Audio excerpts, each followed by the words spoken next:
So, when we last left off, you guys had been to Port Nazir. Pal, did you when you're not talking, please? Because there's a lot. But you guys had made various bars. You out the races more intense.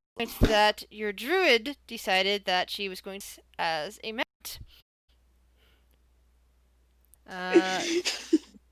Race is today renewal 13.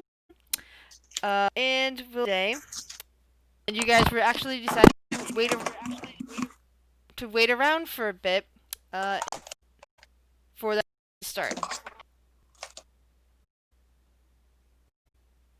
So, what would you guys like to do?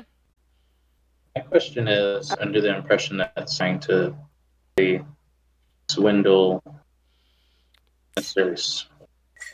So, somebody in your party who Never spooks never swindles anybody. Trying to get this less than win more easily. But she's trying to truly. Alright, I'm just betting on my own mount. So, Arya, at that point, I would like me checks. Yeah, I do like animal handling checks. I'm just betting on my entry into the race. Come on. Alright. So yeah, that's frowned upon, but it does happen. Guys, so. Yeah. Did we establish how much money you were putting down on this? 5 gold. Alright. Yeah. There we go, I found it. A different one. And, Arya, yes, there was a bet on Arya. Yeah, let's go with that then. Alright. Yeah, no, I knew for sure that before, like, two-legged, I 5 or 10, so. You bet on for 5 gold. All right then. Any of the rest should do anything before the race. I'm going to go and start purchasing one of the canoes. I believe you guys already took care. Okay. Last time we had a session, we were starting for the session when we were. You guys didn't want to be a part of us having fun. Don't. Mistaken? About right. You said how much gold was it? Canoe. There's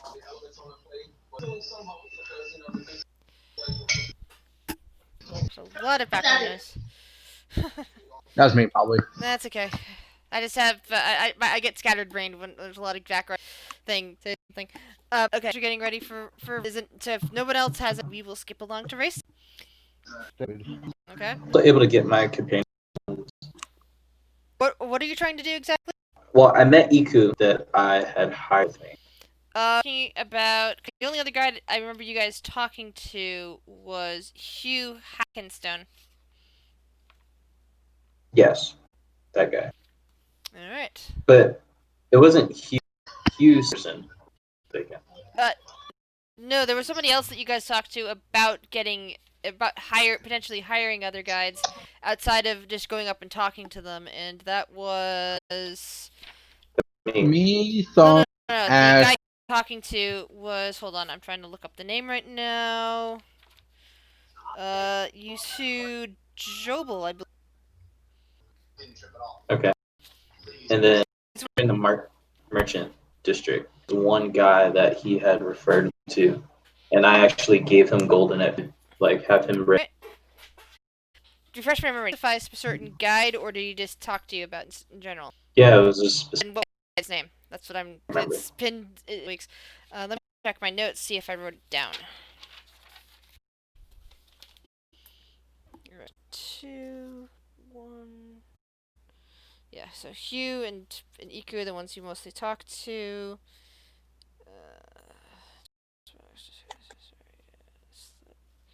Two-legged beasts. Sales.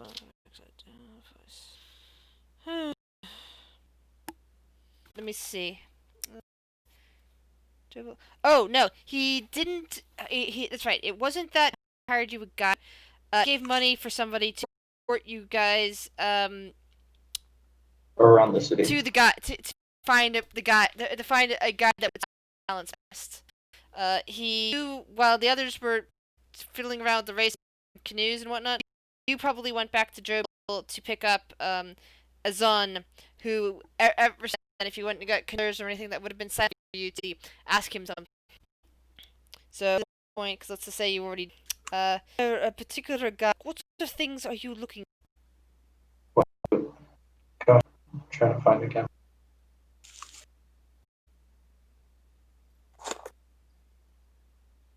No, a place in Belmonger. Try to figure out. Thing. Soulmonday. I have heard Yes. of bags of soulmongering that certain types of hags have on their persons, but let me see. What guide would be the right for you? Well, I do know that there is a woman named Iku who is looking, who has a very much Currently with just us. like what? Because she's still with us. Ah, so you're actually. Oh, well, I do already know. Condition Iku, who's over here. Perhaps you are looking for some kind of fortune hunters? I'm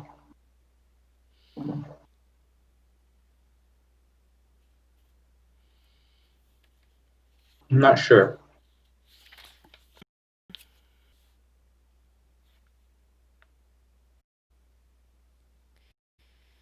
There are other people who would be willing to escort you around the jungle. But without knowing what exactly you might be interested in finding, I mean, other than this soulmonger thing, it is very difficult to point you in the right direction. I could also, that I am aware of, one takes your fancy. Unless you're simply hiring Iku here. If you're handing more than one guide, that is alright. I think I'll what kinds maybe stirring up, but I just have a feeling that it's interesting to say the least.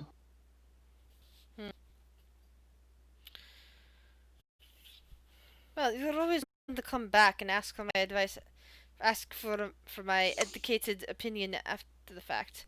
But I need to know more than just you were looking for a guide. No, such little into this soulmonger. I will head back. All right then.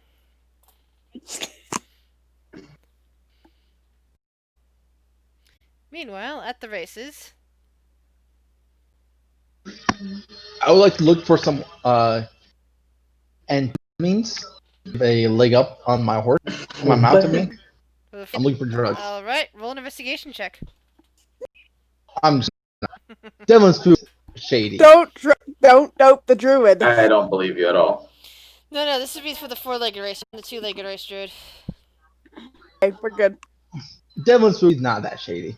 Before the race starts, you, Miss Druid, transform yourself into a beautiful mount. Oh wait a minute, we had a long ass conversation about this too. I thought we decided on Deinonychus. Yep.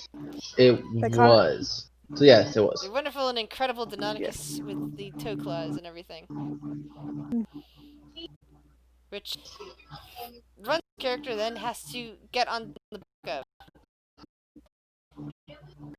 And Do cling we have for a clear. saddle? No, you. One of the other. One of the other riders out there has a spare, and for some pitiable reason decides to help you out with saddling your Deinonychus. They're kind of like giving you It was because they're just kind of giving you a look, as almost shaking their head slowly, as if to say that you're going to die doing this, and then walk off.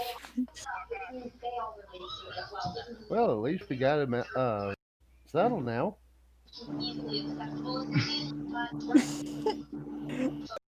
we are amused.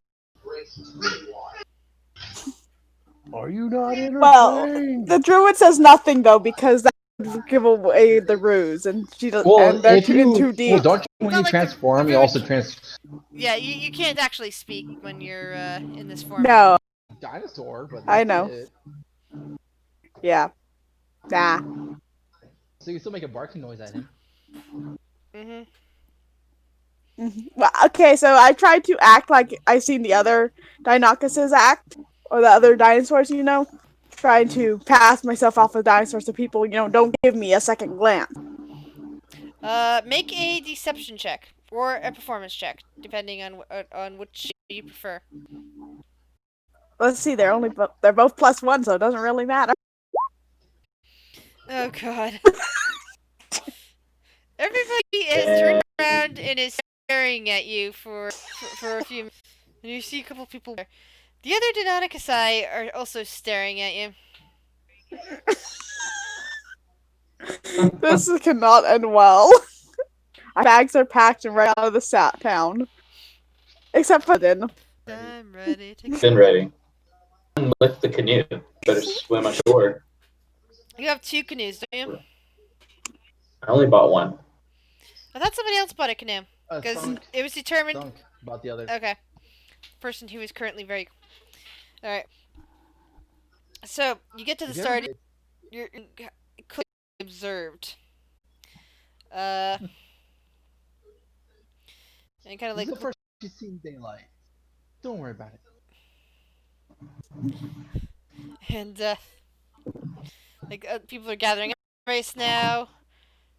And, after each of the rigs are checked out, like, pretty much making sure there's a bit in your mouth and that your claws are capped.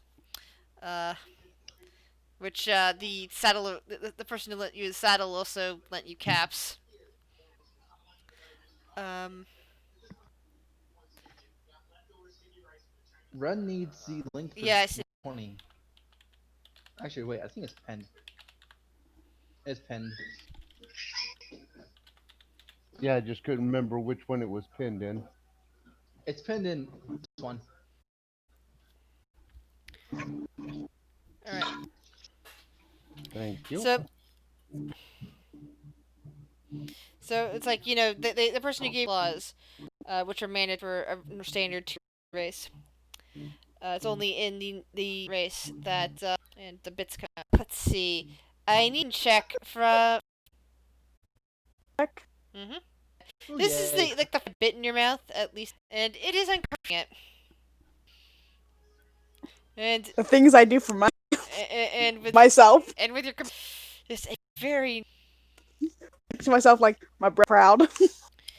Just FYI. Same time hoping that siblings would ever hear about this again. Makes your weight as less as possible. So each of the dinosaurs are lined up in individual all held on single bar, basically. There's an announcer talking over the crowd, basically saying, "And we now have a new contestant, Arya, we don't know their odds yet because it's the first time we've ever seen them. Who's gonna win the night? A horse. Let's see. Hey, Mike, do you think you can mute when you're not talking? It's getting a lot of background noise. Sorry. Thanks. And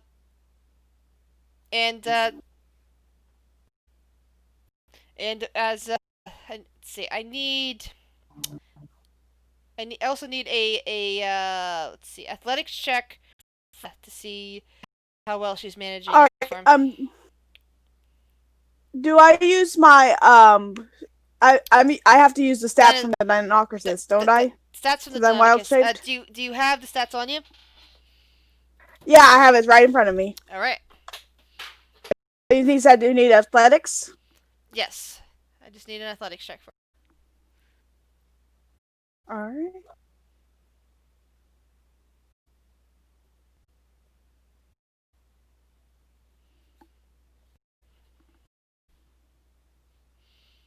Hmm, 11, not too bad.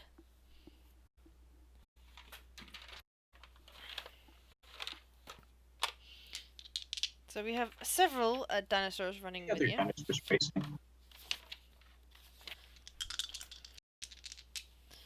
Okay. So you rolled good, but no one else did any better. Make a Constitution check. Alright, Like everybody's pretty neck right now. Oh, but you Ooh, are the dice gods do not like me. yeah, but you are already tired. Your next athletics roll is going to be at disadvantage Heard that. of 3. Athletics. Alright.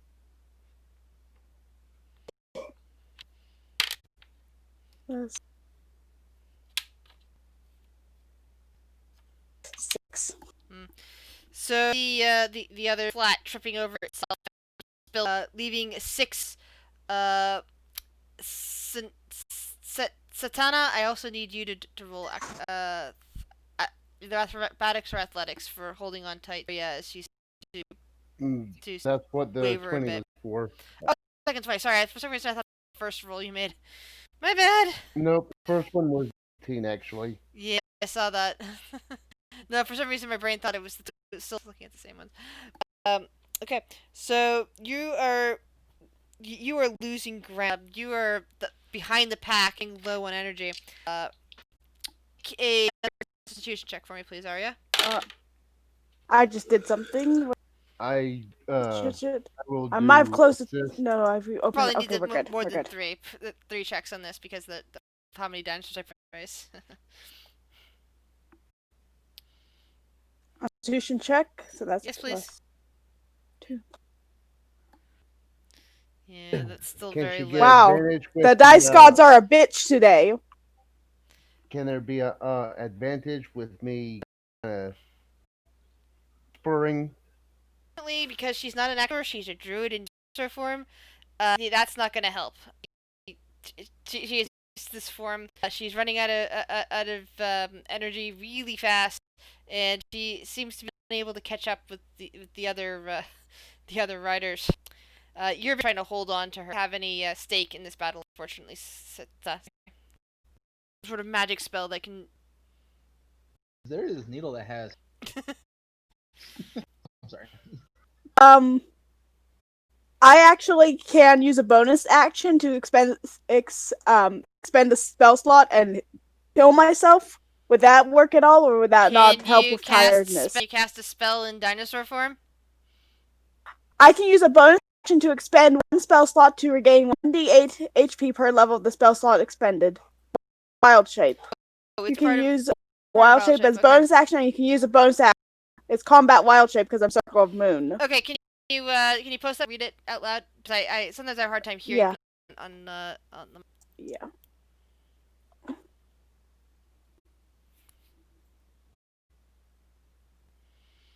This isn't gonna help. Okay. Sorry. More of an. It's alright. This is more of an exhaustion sort of thing that'll go away as soon as you revert back. But essentially, in dinosaur form, you suddenly found yourself. So it's like okay, fair enough. You've taken no damage, nothing like that. Just if it countered exhaustion, it would be good, but it's unfortunately not. It's coming in last on your race. Ooh. Which Ow. means Devlin is out 10 gold. But how did my other race? That race is about to start. Dun, dun, dun, dun. Alright, so That's his favorite. while that race is going on, we all went back to the stables, verted back, and hid it away. And we just kind of sluck in shame. So, Mike, give me a number 1 through 6. 3.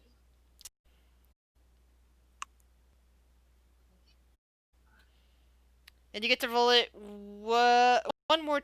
Yeah, that's right. You didn't. Oh yeah.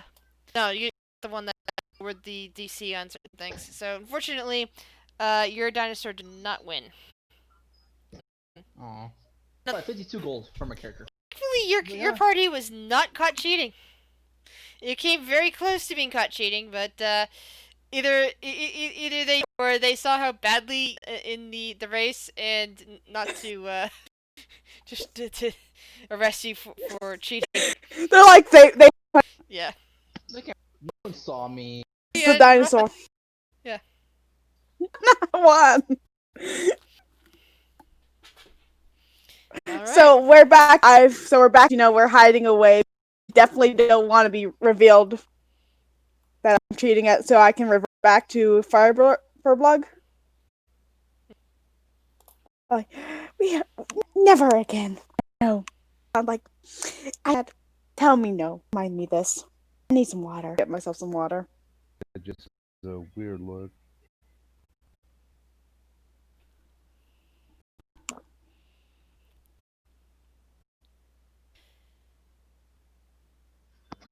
Okay, so that was an unfortunate mishap. So all did good. No one say no one. We didn't. So let's go. Our little friend should be able to continue our mission.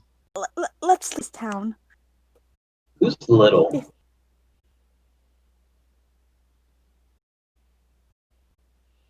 Say again. I said, who's little? Funk. Friend.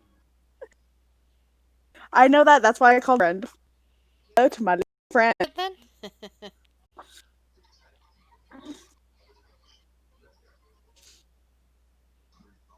So we're clear, I'm not little. So yeah, I imagine that your other Furbug friend is, and there's a woman with you, named EQ.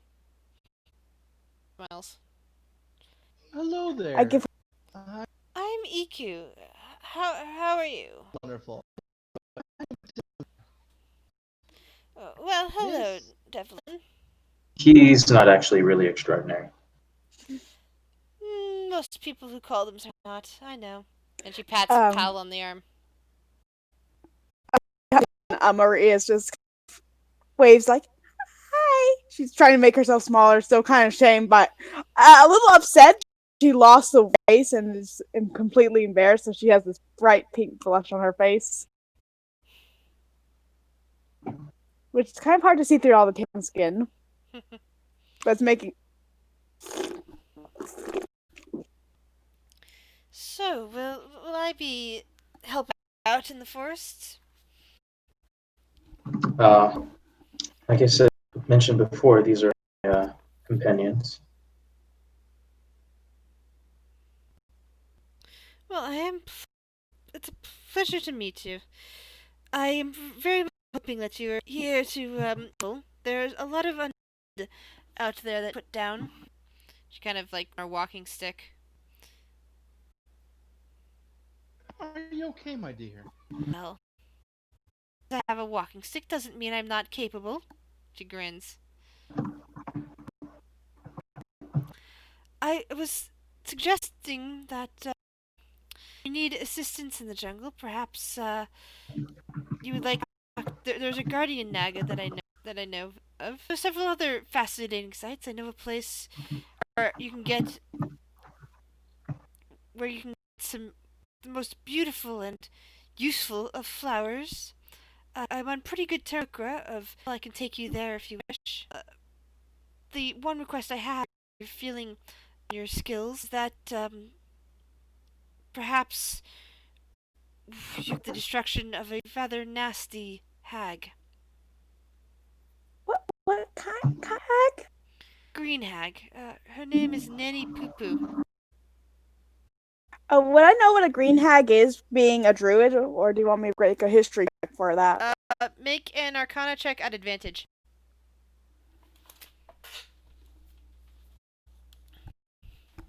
I just have to say I love the name.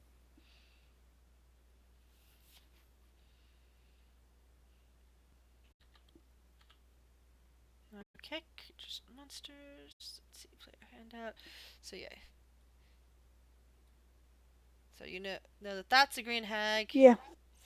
I kind of know about the lore behind the green hag as a player. I just wanted to know if my character would know. So I mean, your being a druid. Yeah. like story, like bad a fable, or to warn them, like, don't respect Yeah. nature. Beware of old women, especially if they look like a normal humanoid. They're alone or in a trio in the forest. Do not accept anything to eat or drink. Be careful around water, as they can breathe it as easily as they can. They are incredible they're pretty good with spellcasters, only if they are in a coven of 3. By themselves, they're not quite as. They're usually not quite as formidable as they are in a coven. Can turn Uh, invisible. like, uh, so I ask her, do you know there's 3 of her, or just her? Just her is bigger than most hags. Uh, Maria kind of grabs her tail and kind of starts petting the fur for reassurance. Aww.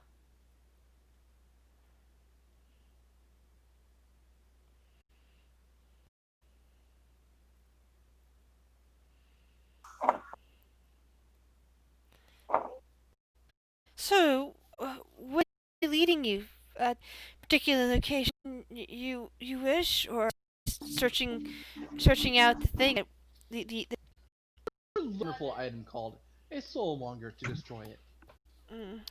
I'm afraid I I was don't thinking maybe know we what that could is. go to the Guardian Naga first. He may have any information. I said we don't. I don't know where it's at. We don't know. We've been hired for a job, and we just need to finish that job.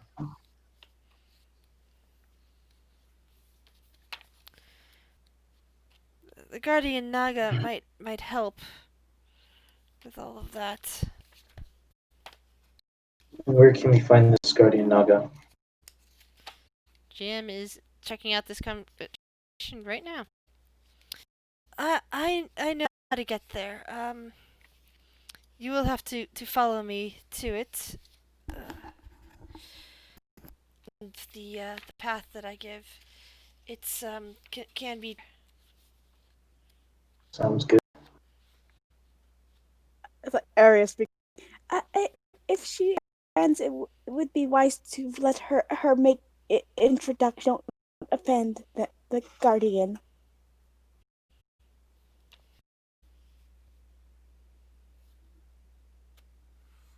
Kind of like she's mentioning this. It's the Naga can be found in what remains of an ancient city called Ollanga. All right. Well, does anybody else have any business to take care of here before we head out? Did I miss the shenanigans? What was it? We lost. Badly, but we did get caught, so an utter win on our part. So we're just moseying straight now. So nothing bad happening. All we're doing is talking about where we're going to.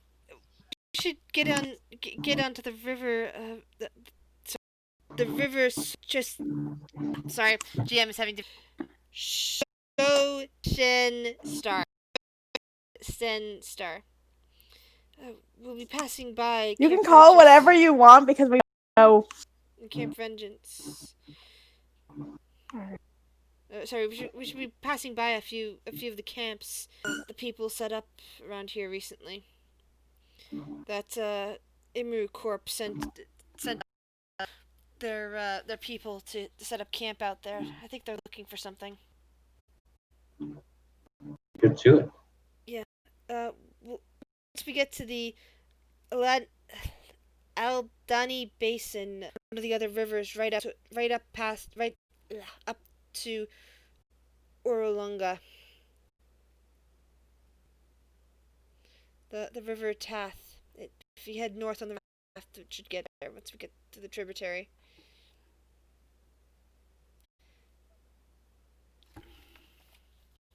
Supplies you need? That sort of thing?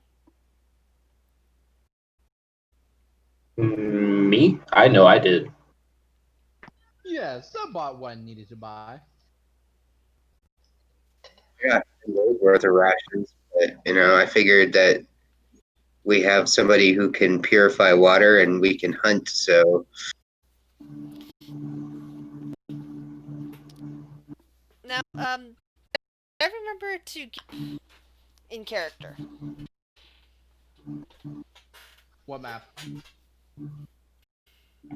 I believe don't I have the remember. map. All right, I have the map. All right. At this point, like that when you open up and look at your map, let's see. This is what you should see. Hold on, let me grab and drop this. This is on your map. The areas that have been sketched out and all sorts of stuff.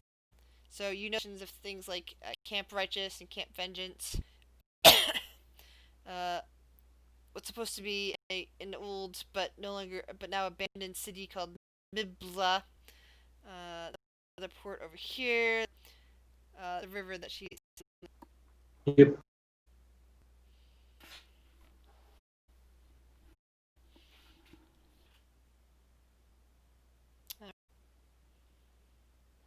Let's see here. So who's going to be leading the? Oh, Mason. Okay. And your Unless somebody else objects or anybody else objects. Nope. Maria is definitely towards not the leader back middle material. anyways. Devlin Spooks. Stays close. Absolutely not Devlin. So he Yeah. Buddy. Aria is definitely leader material. this sound. everything else he does sucks. I mean, like Aria during the race. Wait until level 11. All right. So If we basically, make it to level events. If you're traveling on foot, about one of those, because you're travel 2 hexes. Thankfully, is that the survival check for you going. You're not going to get lost. You know that you have to get this in this prediction.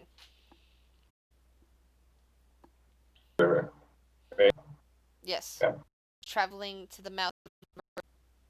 And the basically intensive version. Each day we roll on all the tables. Make sure food and water, or simplified version where I do one roll for an entire that I determine by dice, and just, you gather the proper supply in order to. I say it's traveling by river. Simplified would be better. But anyone else who says can say what they want. Yeah, it has crater to water and food are no issue. Bury and to create destroy water for each day. I also And an encounter. Difficulty with the simplified is we catch your eye normally. At the moment, you're just focused. That's the choice that you make. Ways of running the game. Some people like the hex crawl, and other people's do part of the game. So, I mean, like, I don't mind the hex crawl, but while we're going down the river, let's do the simplified. But then if the river ends, I'm accepting of this. Decide that we're gonna do simplified while on the canoe, and do hex crawl when we're actually slogging through the very dangerous struggle. I can accept that, so I will do that. I'm gonna calculate how many hexes. I think that's very fair. Theory of it, because we have less difficulty, so that's why I'm gonna do the hex crawl.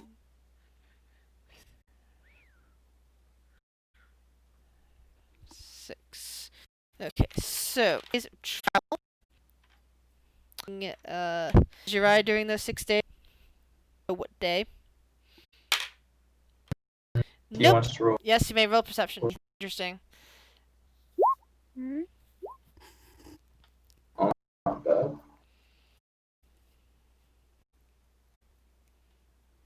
Wait a minute. Am I missing a check? 1, 2. Well, I'm missing a check. That was perception. Yeah, but it's okay. It's a nat 20. We're good. During those days, you don't see anything really of interest as you for the next 6. Wrong one.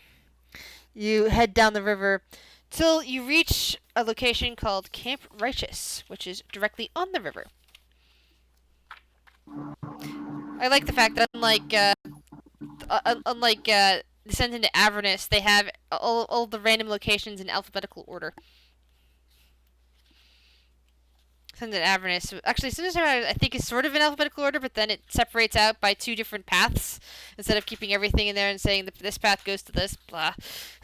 So that was always getting on my nerves. All right, so we are at Camp Righteous.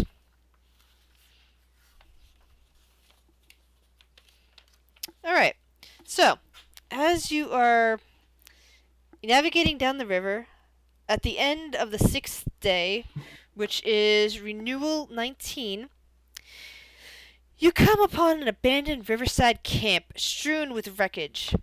The tents are moldy and tattered, and all the permanent structures appear to have burned to the ground. 2 intact rowboats are tied off to a short dock. North of the camp is a ridge, built into which is an 80-foot-tall stone statue carved to look like a man with a crocodile on his back. Between the statue's feet is a stone archway leading to a dark tunnel. To the left of the statue is a crude animal pen with a small, panicked bird running around inside. You don't see any other signs of life. And it is getting towards evening. This looks like a camping spot for you guys. Looks like a terrible camping spot. But it's the Okay, so only one Tonto we will have. investigate the area, see what she can find that would be of use. Alright. Ika's gonna help tie off the canoes while everybody goes ashore to start investigating. Alright, let me call up Camp Vengeance. No, Camp Righteous, sorry. Camp Righteous.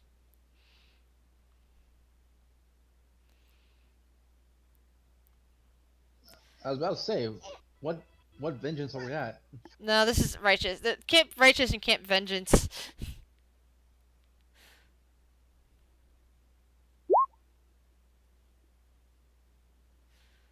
These tokens are not sized for the map. Interesting. Is anyone else getting big black spots on your map? It's Yes, Yep. it's called the lighting effects. I had to restart because I was just getting one black screen. Oh, for the previous one? When you switched over, because even while you were putting stuff down, it was. Well, you shouldn't have been able to see anything until I put your token down. That's how the lighting effects work. You can only see when your token is down and you have vision. No, I'm saying I wasn't even getting the border of the map itself. Okay. It was just all black. But it's fixed now. I restarted. Okay, cool. It. There we go. So this is pretty much what you see in this camp area. You see various tents still up. You see a panicked bird flying, running around in the pen. You see just various other structures that seem to have been smashed, and you see a large statue over here. I'm gonna go head over to the panic bird. Try and figure out what's going on with him or her. I'm checking out this smashed bit over here, investigating it. Alright, I'm gonna go with the bird first and then go to what you're investigating, Devlin. Alright. So, there's an axe, what looks to be some kind of large bird, though you can tell that it's kind of young, but it is still large. Has seemingly gotten itself trapped inside there and can't seem to find its way out. I use speech of the beast and leaf, which I can communicate though not understand beasts and plants. And I'm like, hey, settle down, let me help you. The axe blade stops running and stands in front of Arya. Let's see. If we give 10 minutes, I'm gonna go ahead and cast Speak with Animals. All right, so I'm gonna switch It over to takes 10. I'm gonna switch over to Devlin Spooks then, while you're casting that for 10 minutes. All right. So you're looking at that at the broken down pit. Yes. All One right. was all smashed, destroyed. Yeah, this looks like it was probably like some kind of actually yeah yeah, that investigation check. This looks like it was I'm probably sorry. sorry some kind of command post. Uh, the big heavy tent nearby makes it look like maybe that was some kind of command tent. So this looks like something that somebody would come up and stand on and shout orders to you. This looks like it was a standing stool. People. Looks like it was. You said it was burned down? Yeah, it's been burned down and smashed. Some, someone was here and destroyed it. Look around and I see the building behind me. Go look at it also. All right. Bilzel is gonna draw his sword and shield, and he will start investigating the tents. Okay. So first for Devlin, you look around, and you're pretty sure this is some kind of shrine that's been destroyed. In fact, as you peer closer, you spot a silver holy symbol, kind of laying there in the dirt, half hidden by a chunk of wood. I'm gonna call out. Hey, Pelly. There seems to be a silver holy symbol over here. Can you please come take a look at it?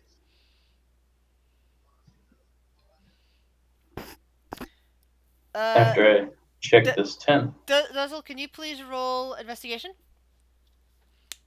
I rolled one, but I'll roll another one. Hold on. I didn't see. Oh, sorry, it was the earlier one. I was looking at Devlin's things because they pushed it up.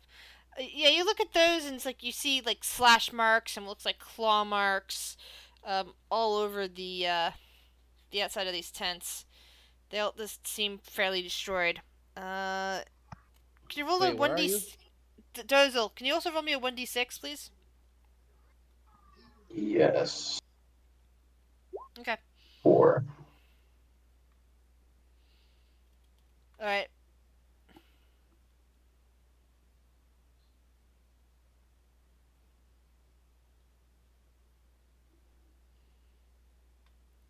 And also, when I walk in, I cast light on my shield All right. so I can see better. How much light does your shield emit? I believe it's 10 feet bright light. But let me check.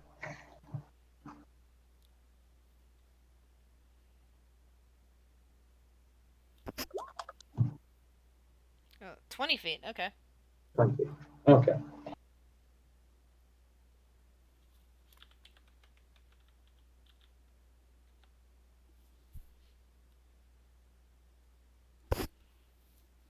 There we go. You should be able. It should be shedding light if you're in a dark area now. Then other players can see it. Even inside the tent? Yeah. You look inside the tents, and they've been pretty much destroyed and gutted from the inside.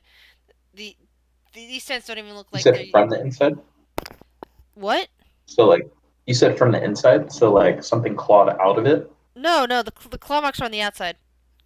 Oh, okay. They're all inside. Every time you look inside the tents, you pretty much just see the similar destruction. Like things came around and were clawing and hacking at the various tents, and they looted whatever they wanted from the inside. These tents don't even look lit.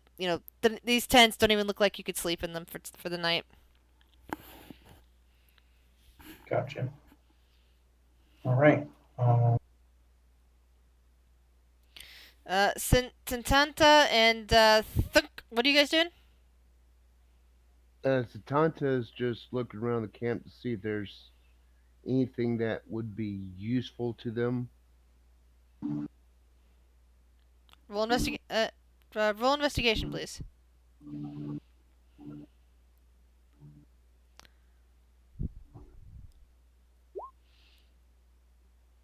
Pretty much as far as you can tell, everything's trash.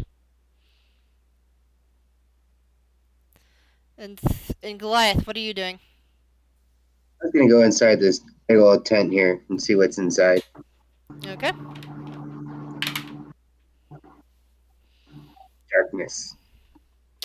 Yeah, you kind of like looking around, and pretty much you see bits of blood splattered across the dirt floor, and you see like hacked apart pieces of furniture.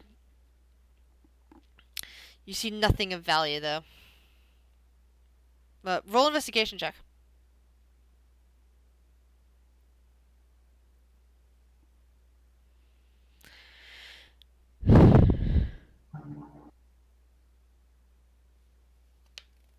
Nice. Not bad for an idiot, huh, guys? Well, you don't see anything useful to you. You do see what looks like small footprints in the dirt. Um, something small and unshoed was running around inside here. You also see booted footprints, probably from whatever soldier occupied this large tent. It says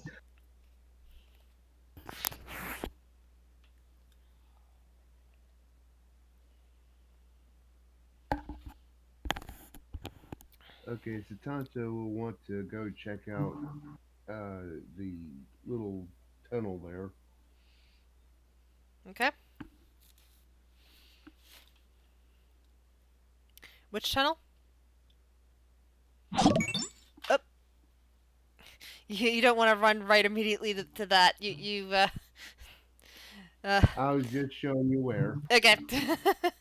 uh, yeah, sorry, I didn't realize the dynamic lighting was letting you see all of that in there. I thought there was stages because that's a bunch of well, yeah, that would be bad. You look around on the outside of this thing. You can see, deep into it, but you you pretty much are just looking at what looks to be a statue of a man, and on this man's back is a crocodile. It's quite strange because it doesn't look like it's a crocodile that's been killed and is being carried like as a prize or anything like that. It looks like it's carved to be a live crocodile on this guy's back that this guy is carrying. And as you peer in there, uh, you see that it's the first area of this is just draped with cobwebs, and there's like stone tiled floor, thick with layers of mud and creepers that seem to have blown in. Okay, noticing that the cobwebs seem to be undisturbed, basically. We'll Doesn't look like assume that anyone's been in there for a while. exactly. So we'll probably go down to the like a fire pit and go ahead and get a fire started for the night. Okay. And at this point, Arya. Alright, so I looked at the spell. It has a duration of 10 minutes, but it doesn't necessarily need 10 minutes to cast. But I thought you were Alright. I thought you were ritual casting it, which is why I was pausing on oh, I don't know the difference between ritual casting and just casting. So ritual casting, you spend 10 minutes plus your plus duration of the spell. So casting, so it'll be 10 minutes 6 seconds that you cast Casting that as the ritual spell, does not use a spell slot. and Yeah. then Okay. then you have speak with the animal starting from the time you finish casting the spell. that. Yeah, so I basically took it as you used a ritual spell and saved your spell slots. Okay. I did not. Alright, so after casting the spell, I was like, hey, what's going on? What's up? What's happened? Talking soft, low voices, trying to calm the bird.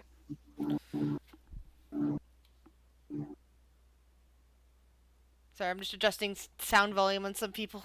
Because I have a hard time Correct. focusing when I'm hearing a lot of background noise. Even if it's insignificant to other people, it's just I have a hard time. Uh, so the Axbeak, the bird thing looks at you and like tilts its head a bit and is like, I understand you now. Uh, I I came wandering in after a lot of shouting and screams a couple days ago. Unfortunately, I think I got trapped in here. I tried finding my way out, Poor, but and it flutters its wings a bit, but I can't. I can't jump high enough. oh, poor dear. Are you hungry? Yeah, I ate a couple of rats that came in here, and because they were attracted by the old poop, and it's like lifts one of its feet, and it seems to be covered in a layer of some kind of animal dung. Aria kind of clicks her tongue and like, oh, come on, let's feed you, get you cleaned up, and get you out of here. How about that? That would be nice. So, Aria begins to look around for an opening to the fence. You find one. All right, so she opens up and pulls out a ration to give to the bird thing. Like, I'm Aria. What's your name? I don't have a name. Oh, I'm just often called Little One. all right. Do you mind if I keep calling you little one then? Okay. All right. So she gives him the ration and I begin like, here, let's go over to the river. I'll walk with you. And I walk with it and I lead him over to the river where I fill a water skin to clean up his feet.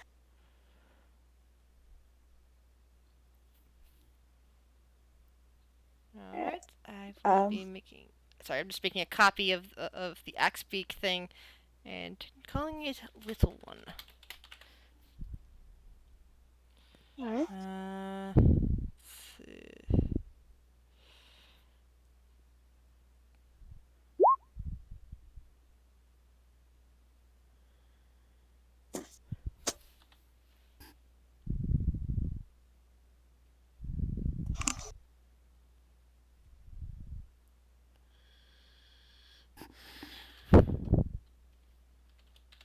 So the Axbeak follows after you, and just kind of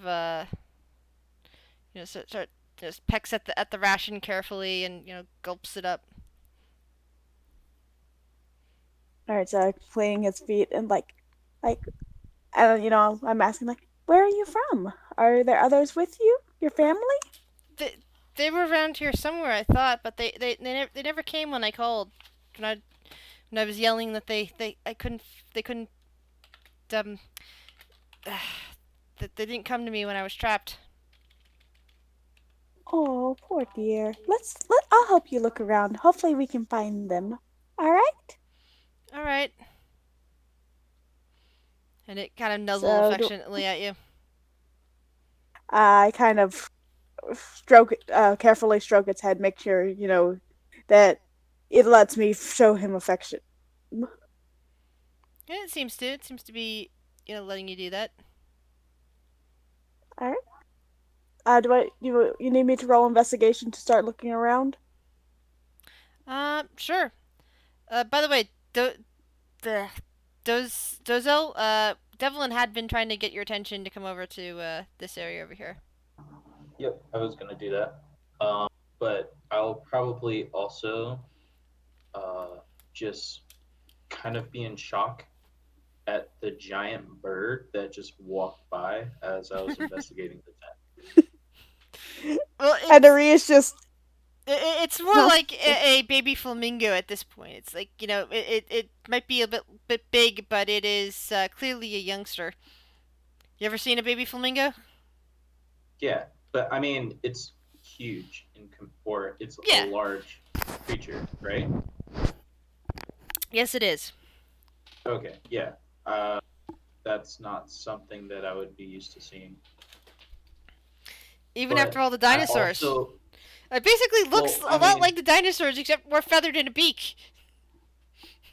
well, I mean that and the fact that she is walking behind it, or it's walking behind her. So I see her first. I'm like, oh, she's walking, and then I see that thing, and I'm like,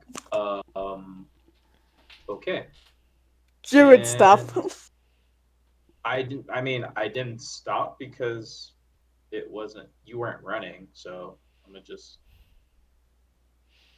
Well, to be carry fair, on. Arya had been staring at that bird for 10 minutes. And now she's making squawking noises at it.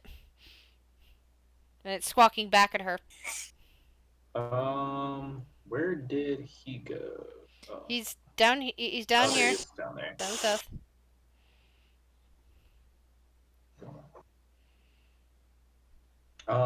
So I guess at this point I would get the holy symbol from him, and I would take a look at it. You're paladin, so do you follow a god? I forget. Yes. Which one? I have it actually in my. It's here.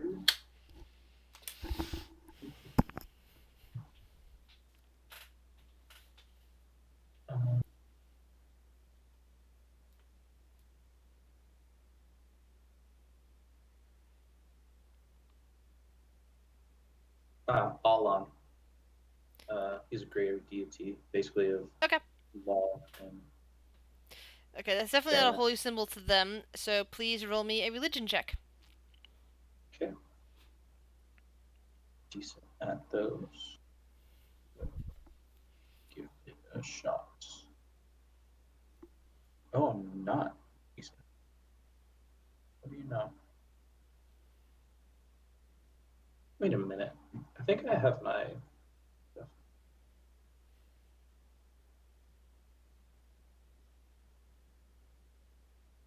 All right, whatever.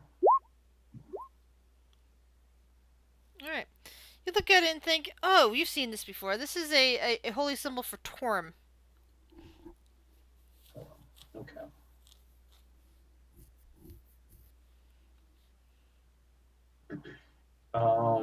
What I know about Form? I'm checking my information on Torm right now.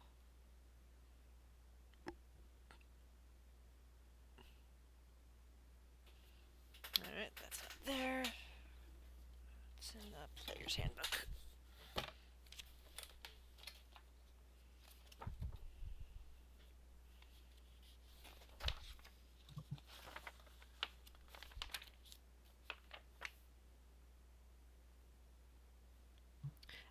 Torm is the god of courage and self-sacrifice. It's quite common for soldiers of various kinds to use a symbol of Torm in their places. I do actually know about him. I was looking. Like, I don't care. Actually, he would probably also know about him. Okay.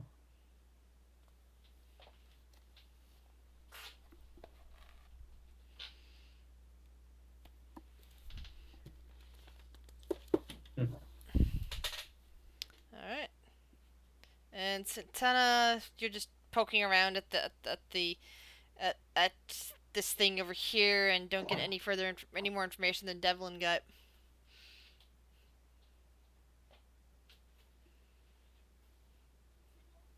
To be honest, I thought that was the fire pit area. Oh, that's where Thuk is standing. Yeah, there's a fire pit right there. Oh, okay. Devin Spooks want to check out these tents. These 4 tents. Okay.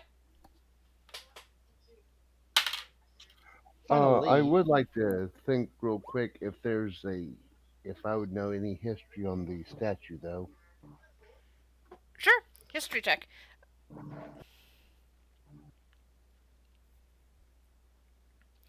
No, it doesn't look familiar to you.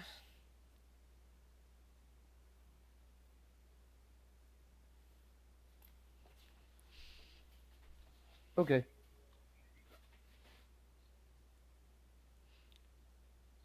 I had 20 to investigate those 4 tents.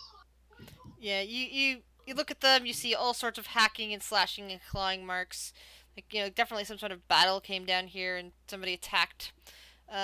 You do see some odd bits of a very strange material. It looks black in color, but when you pick one up, it almost looks like glass, but it's not glass. It doesn't feel like glass, but it's refractive the way glass is. It's a very strange material, and you have no idea what it is. Unless I'll you want take to a roll, couple. unless you want to roll a, let's see, an intelligence check. I mean, I'll try it. But other than that, I'll. Oh, 19. You heard that this area was actually, done, was actually like, being funded by Imuru Corp, which is from a place called Imlarin across the sea. Imlarin has very strange technology and materials that aren't seen elsewhere outside of Eberus that much, which is the continent to the south. Um, your intelligent guess here is to believe that this type of material here must be some kind of strange material from that country that isn't found in your line of work. Whatever this belonged to must have been some sort of interesting device. Interesting. Maybe a Well, I'll mirror, maybe gather the something more. pieces together. I'll gather the pieces and hold on to them. All right. And then I head back over to. Actually, I'm gonna travel this way around. Actually, these pillars. All right. Look at them.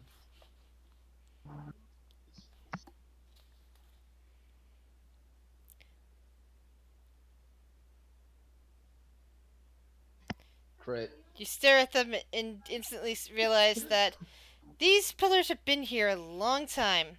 They are probably back from the construction of the statues and have nothing to do with the camp in general. This construction of the statue. Sorry. Other than that, I'd probably head back to. Oh The wait, sorry, fire. wrong part of the map. I realized that they swapped a number on the on my copy of the on this copy of the map versus the copy of the map I'm looking at in the book. Actually, Devlin, that's not part of the statue. Sorry. Backtrack everything I just said. I was looking at that and going, "There's nothing listed there. What is that?" I see that my copy of the map has a number next to it in my book, not on this screen. You instantly recognize what this is as you get close to it. These are the latrines. The smell just gives it dead away, and as you push one of the latrine doors open just to double check, you find you find a body. That's a shitty way to go. Yes. I know, right? Seriously, because pretty much what you find of the body is the head, and from the looks of it, this person was alive and stuck down in the latrine pit, pretty much only able to fit their head up through the hole again. As they're in there, for whatever reason, they weren't able to climb their way back out. So I'm gonna mosey back over to the fire pit. I'm like, oh, there's nothing really interesting. Found the latrines. There's a head in one of the latrine doors. I don't know if you guys want to investigate further or not. Gozil starts walking to the latrine. I think Satanta will follow behind.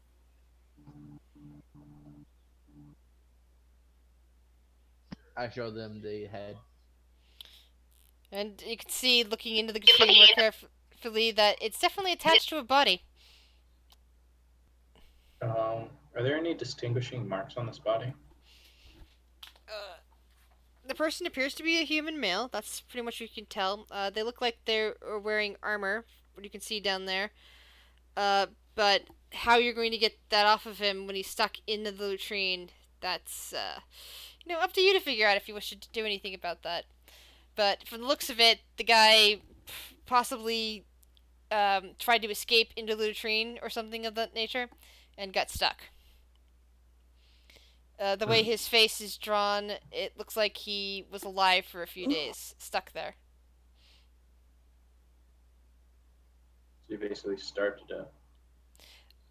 Unlikely. It looks like because from the smell, though, it's hard to tell based on the because this is a latrine, so there's other smells that are competing. But given the look of the body, he's probably only been dead for a few days as well. Given the state of the camp, it looks like this attack happened within the last week. Yeah, that's what I was thinking. Okay, Satanta will look at the Goliath and make the motion of, like pulling the body out of the latrine. See if we can get a better look. There's just 4 of us crowded around the latrine doors, looking like we're trying to shove our way into it. Thunk will lift up his axe and tell everyone to move out of the way and cut open the toilet seat. So pretty bright in there. So you're attacking the latrine in order to get at the body? Yeah, I'm gonna at least cut a hole big enough to pull him out. Alright. Attack roll, please.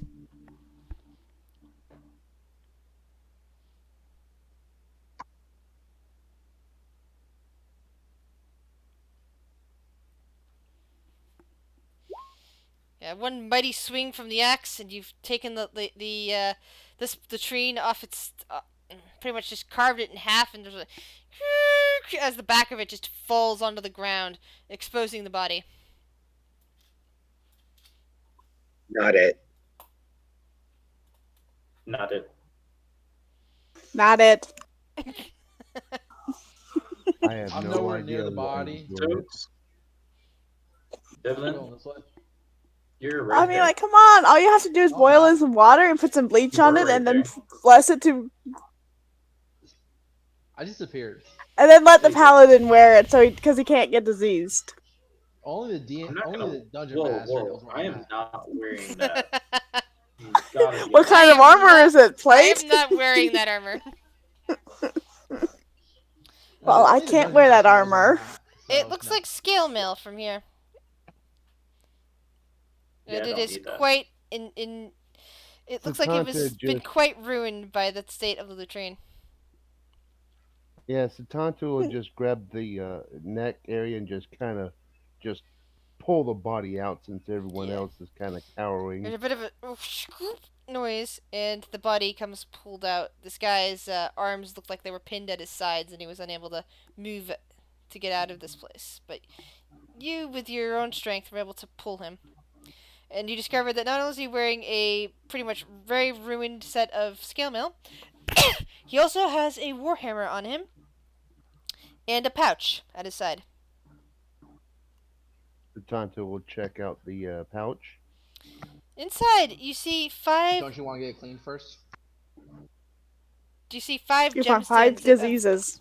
5 gemstones of various colors. How ruined is the skill mill?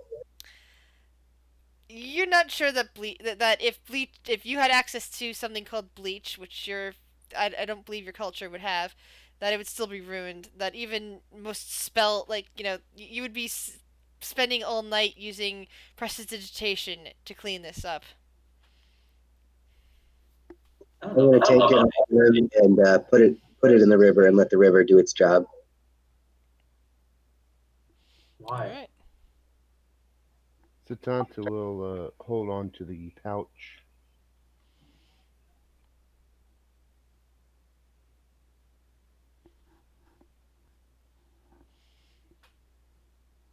Okay.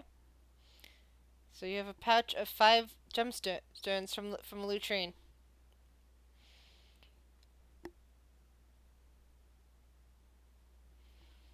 Who says the shitty business doesn't pay? Well, Satanta was the one to pull the body out, so Satanta gets to keep the prize. Unless Satanta decides to share. Satanta can't talk. As far as you know, anyways. Well, Well, Santanta can choose to share anyway without having to speak, but Devlin is still not the moment. Devlin's gonna go wander to the other side of camp.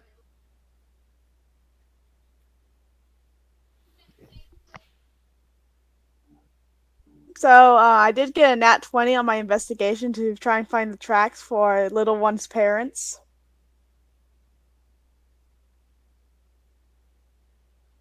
So you're taking up tracks. And you discover that there are many tracks going up into the forest, sorry, not forest, jungle around you. And in addition to tracks similar to little ones, you also spot humanoid tracks. Uh, Ones that look like they belong to humans, both shoed and unshoed, and smaller than human tracks. Something, more like the size of a gnome or a halfling, maybe a goblin. Hmm. There's also, not too far away, as you're getting further and further away from your party, like, tracking these tracks, a very large footprint track from a decent sized dinosaur. Can I study the track and see if I recognize it from any of the dinosaur races? Nature check, please. What?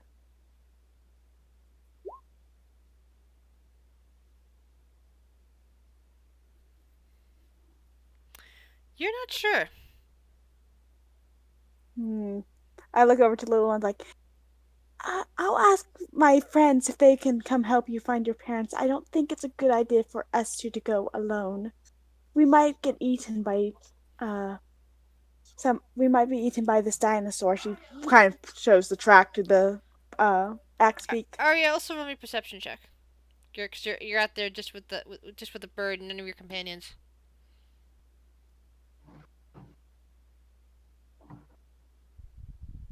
All right. Oh. Roll new character.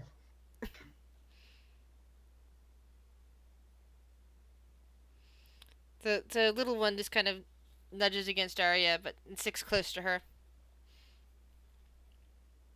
Ari's like, kind of moves her hand, like, I was like, yeah, let's go back to camp. And you have a new companion, little friend. Well, not little, but young. So I rolled a All 15 right. to check out the destroyed tents in the back. All right. I'm heading back to the fire. Like, I Yeah, already checked the those things out. in the back look like they were a bit more important buildings. But it's hard to tell what they were. You just see like bits and pieces of paper that have been like skewered by bits of debris and just stuck into the ground. But unfortunately, the writing has been like smudged away from the elements recently. Uh, you look around and you see, you know, let's see, what would you say? You see what looks like some kind of strange lamp, but you don't see any oil or or anything that you would think of magical. Instead, it's just like lying on its side, half buried in the dirt, and it seems to be made out of similar material to that. Aww. You find it's made out of similar material to some of the stuff you picked up and put in your pocket, but it's also clearly some kind of lamp. It's got some sort of glass in the middle, but there's again no oil. There's just some kind of nut. What's the word? Some kind of bump in the side of it near the top. I'll pick up the lamp and bring it back to camp with me.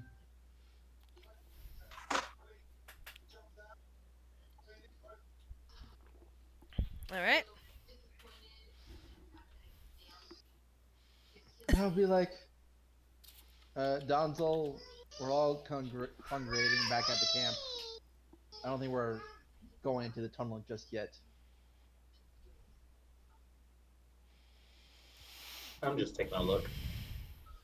Okay. So I come back and like, I found this pieces. I showed the glass and then the lamp pieces.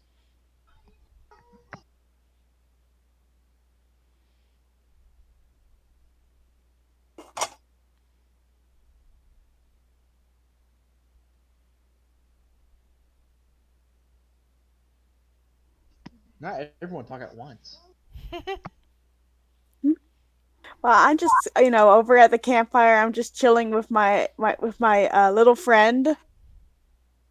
Yeah, you look over and you see that a large bird, a large but clearly young bird, is now with you.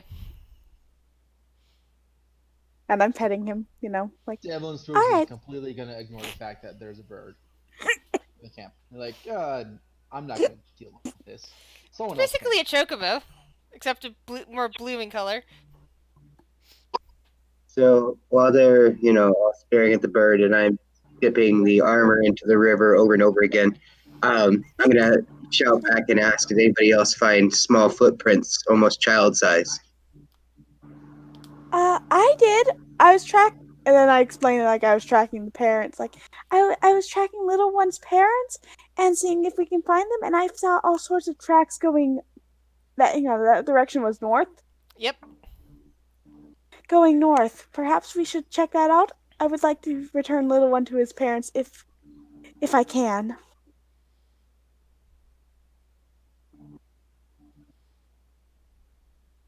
Alright, I'm gonna -1 ration because I fed him one. And I'm gonna cast a good berry for everyone else as per usual. Thank you, dear, says Iku. And she smiles at you. Aria blushes. What a lovely bird. I do hope you'll be alright. There are many dangerous creatures out there in the woods. I'll keep an eye on him. Then she kind of smiles at Iku, like, his name is Little One. Hello, He little said one. so himself. Isn't that nice?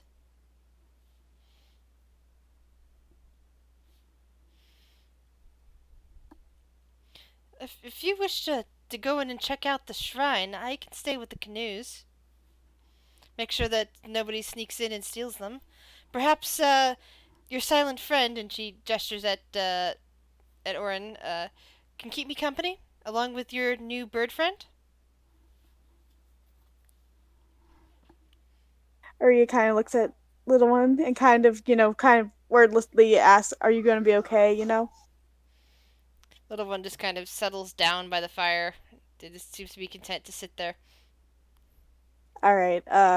Before they go, Aria's going to take her bedroll and blanket and kind of make a little nest for him so he can be comfortable.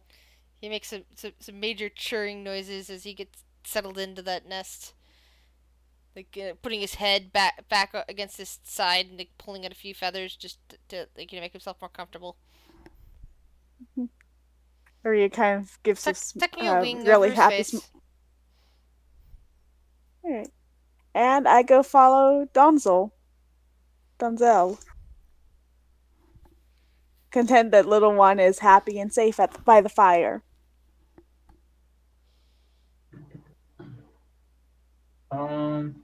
At this point, I'm actually gonna.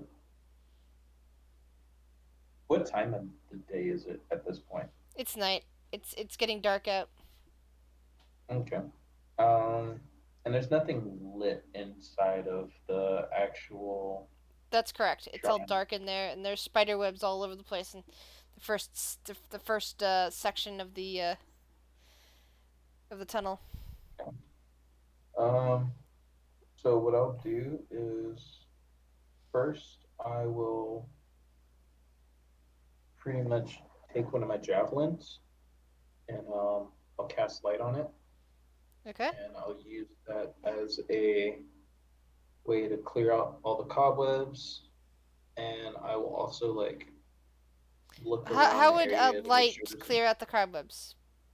No, I'm saying like I would use the javelin to clear out the cobwebs. Okay, so you're not throwing it. You're holding it like a spear. Yeah, Okay. but I'm also using it to like check for traps as I walk in. Alright, roll me a perception check. Since I'm right behind him, can I give him the help action?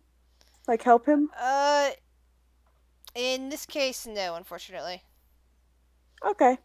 There's not enough room for to be easily seeing anything. I mean, it's pretty bright, but it's a 5. Alright, are you advancing inside or staying outside? Do I notice any traps? No, you do not. Okay. Well, I mean, I have my shield in hand, so I'll just continue to gradually walk inside and continue tracking. Okay. Is there anything that I notice while entering? Roll a 1d2.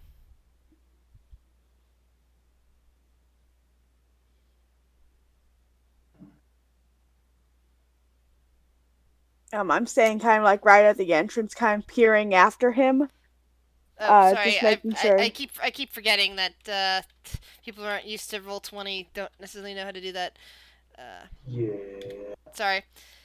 As you step under this first square here, roll a dexterity saving throw as there's a creak and a pit trap opens up underneath of you.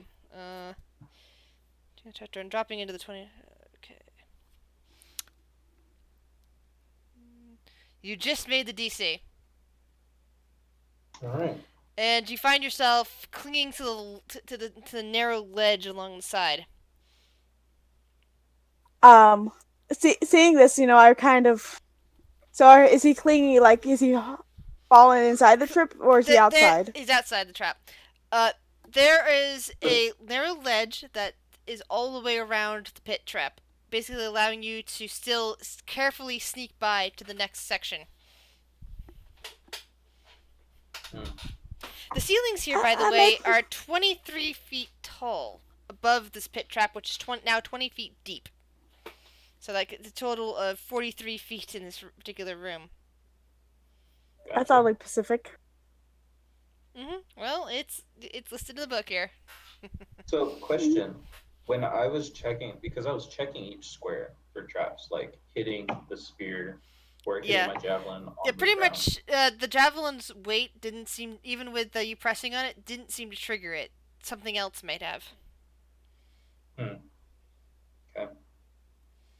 All of the vegetation that had grown in there, that had blown in there over time, is now at the bottom of the pit. It's kind of littering the ground there. Is there anything at the bottom of the pit? Just the vegetation that you can see. But you can roll a perception check for more details.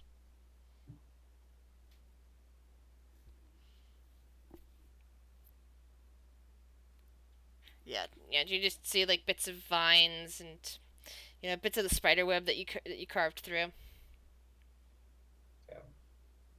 And then what do I see over here? You see more spider webs. Okay. Is there anything past the spider webs that I can see? Let's see. What is that exactly? I'm trying to remember what that is. Hold on. Roll another perception check.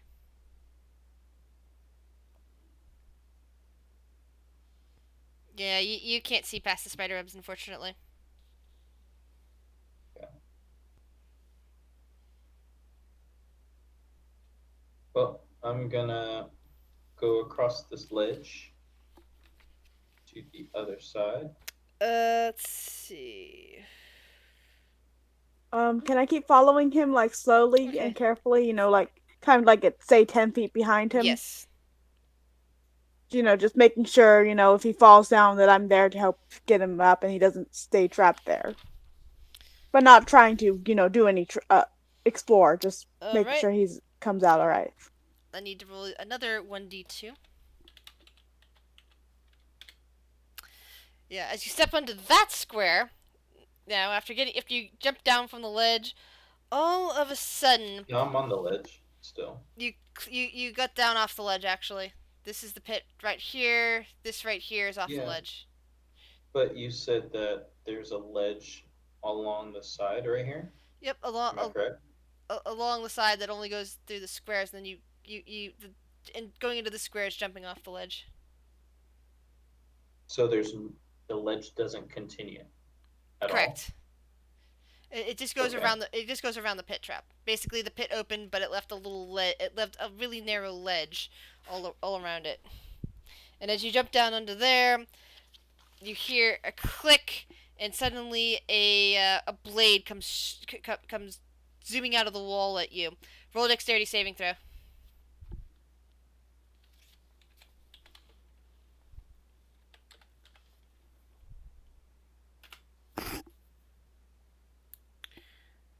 Alright, DC for that was 13. You take 17 points of damage as the blade embeds itself into your chest, cutting through your armor.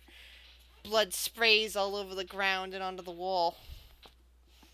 Arya, you bear witness to this. I go on the ledge after him, I'm like, shit, and I have my hands glowing ready with cure wounds. Alright. And I'm kind of cursing to myself in Goblin. Would anyone on the outside hear any of this? Roll perception flex, see, Santa. Sorry, I'm bad with pronouncing names sometimes. Devlin would have definitely heard and seen this from that position there, but Santa, yeah, you probably heard first the pit trap, opening up, and possibly see dust out of the corner of your eye having jumped back, and then you would heard this whirring noise, a crunch, and probably whatever noises that Dosel makes when taking that much damage in one hit. That's ridiculous. Okay, with all that, I think Satanta will race to see what's going on. So you're casting Cure Wounds area? I am. Alright. Alright, you reach over and grab his arm as the blade retracts back into the wall.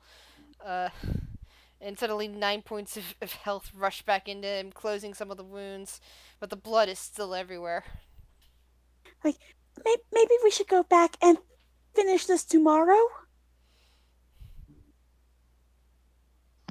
Well, this is an interesting predicament for you guys got yourselves in. Shut up, you. Can I check the walls or the floors for a lever or switch or something?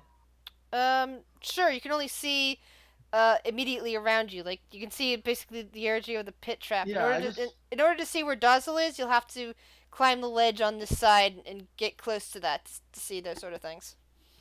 No, I just want to do essentially. You're looking for a master override switch. Is basically what you're looking for. Okay. Yeah, around that area. Roll an investigation.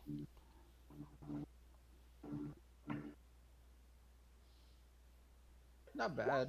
All right. You're pretty sure. You're pretty certain there is no master override switch out here. There's no trap levers. Nothing that would be useful in this situation. Nothing that would even lower a door into or anything like that. Like no switches, no nothing. Interesting. So can I see what's over here now? Yeah, you're close enough that you can see that there are a series of ledges going upward in that area. Let's see.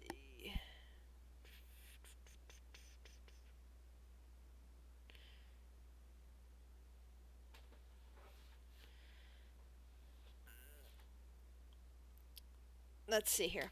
To reach the section of the hall, climb a 7-foot ledge. The area north of the ledge forms there's a 16-foot high terrace along the north wall. And you can see that there is a floor that is tiled in 4x4 patterns of squares. There's just enough room on those squares for a person to stand at the top of the ledge without stepping on the tiles. So you can't actually see the tiles from where you're at. You'd have to actually climb on the ledge for that. Sorry. You said how tall is this again? The ledge forms a 16-foot high terrace, so you actually can't see the patterns up above. Gotcha. Hear me out. I climb on somebody's shoulders.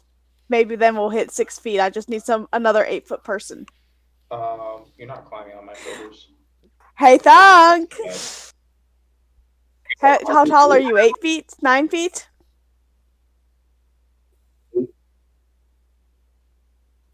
Well, not right now. All right. It would really only take 2 people. Mm-hmm.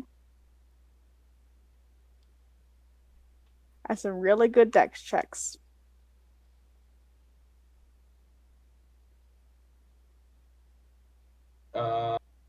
Can I look, on this square or these squares here to see if there's any more traps?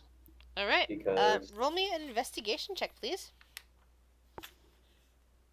Oh, perhaps perception check. Sorry, perception check.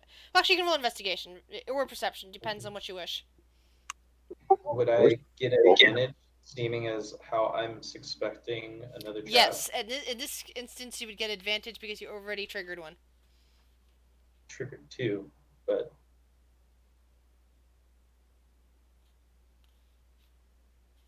Well, you triggered this one. There were different triggers between this one and the previous one.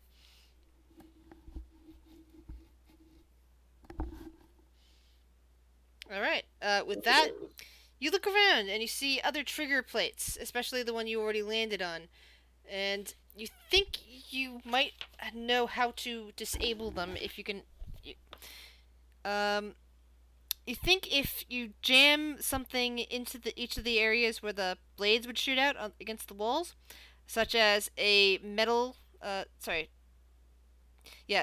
as spikes or other metal blades into the niches where the saw came out in the first place, you might be able to stop at least stop one of the sites at a time. So it would probably take a little while to hammer enough spikes into the slots if you have enough spikes. Can I trigger the trap with my javelin? All right. So you wish to do that now? Yeah, from where I'm standing. Okay. So like you trigger the adjacent trap and see. Since now that you can see this better, you see that there's actually 4 saws that come out as one, pretty much saw through and retract back into the wall. And when you press it again, the same thing happens.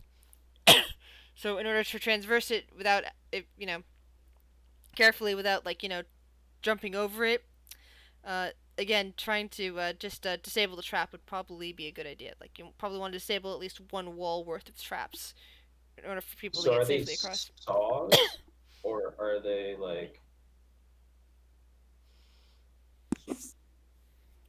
They're like what is it? Circular saws? Or is it like a blade? So they're circular saws. Yeah, it's like circular saw blades. Okay. Oh, scything blades, actually. Sorry, I just see it in my head as circular saw blades. So it's actual blades. So what I want to do is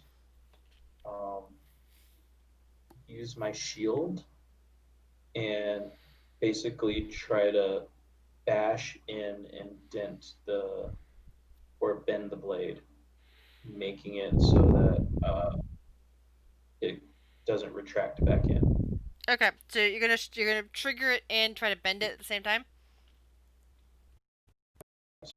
So this is gonna be a improvised weapon attack with a dexterity check.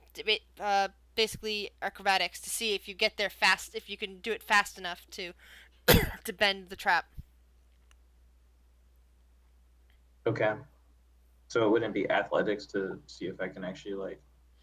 Well, it's athletics as the improvised weapon attack, basically, and Gotcha. it's acrobatics to see if you get there fast enough in order to do that in the first place.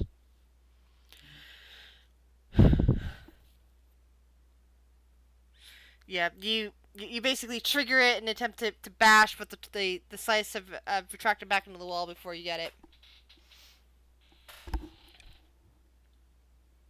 Did I get a good timing of how long it takes for it to Roll an trigger? intelligence check for me.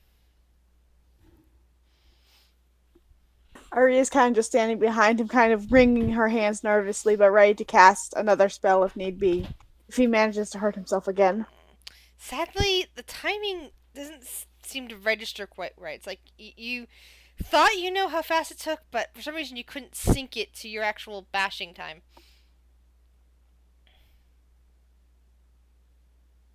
Um,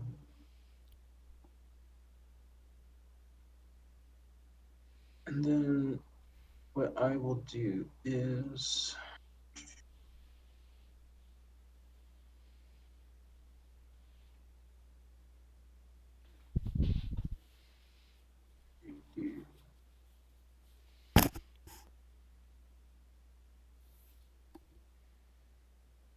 so I'll actually lay on hands, and I'll use 8 points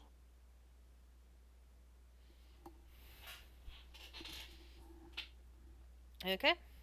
to put me back at full health.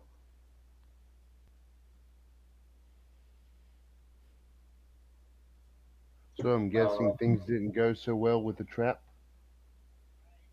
and I'll try the trap again. Are you trying to get into the trap space, or are you attempting to dent it again? Trying to dent it again. Okay. Acrobatics and athletics again, please.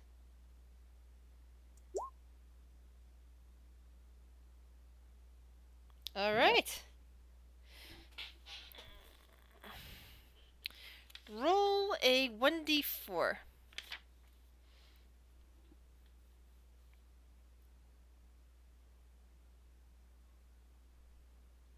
Hey, Holy crap! 4. Nice. You charge forward, and just like you crash into them and manage to smash off all 4 of the swinging blade of the scythe blades from this particular square. From this particular square. Yes. Okay. So now And you're then actually standing in that square. sweet. I'm not gonna stand there. I'm gonna move back over here. Okay, And roll. Let's see. First, roll oh, perception. I Roll forgot about perception that. check. You already said you were. So roll a perception check real quick.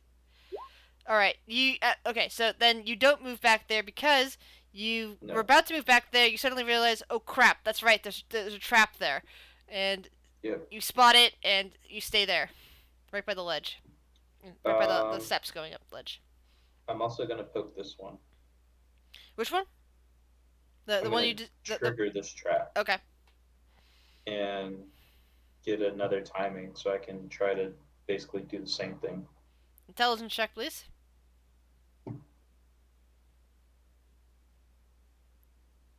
Ah, you're almost positive you have the timing down. You may roll your athletics, your acrobatics check at advantage. Oh, thank God it's a finish. Oh, Nice. Roll 1d4.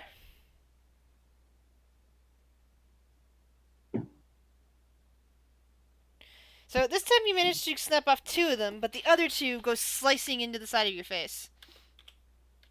in the side of my face? As you're running past, snapping off the blades, 2 of them manage to smash into the side of your face, cutting you for 4 points of damage. God. So Donna just slaps her face and shakes her head. Do any of the rest of you wish to try anything? I'd like No, to I'm get just some making sure popcorn. that I'm just kind of still watching as he's doing this. Not sure if I can be of any help. I said, Devil and Spooks will take some popcorn and wait while he watches the paladin. Devlin Spooks, roll a Yeah. 1d10. Roll a 1d10 for me.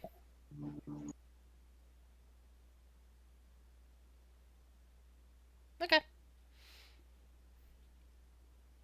Okay, so Tanta, seeing that he wants to just start pressing forward into this shrine after she's done investigated it, seeing that no one else been in here and nothing is hiding in here, she But will, huh? go ahead. Sorry. Well, when she last checked it, there was nothing nothing seemed to been disturbed, so as far as she was concerned, there was nothing hiding in here. But now that he wants to push forward, she will come up to where he's at and check those traps. So Arya is in the is in the way. There's because of the narrow ledge. There's no way to push past her. You could climb up on her shoulders if you like, and like look over at everything else on top of her shoulders. I How would far across is this pit? I would wake Satanta off It's just so 10 I feet can. across and 20 feet down. Oh, okay. Well, I can do step of wind and jump across it. All right. The only open I space would that you could do that would be right here. I would wave her off before she tries to do that. And that so you did lose 4 more points of health Yeah. because you took 2 more blades to the face.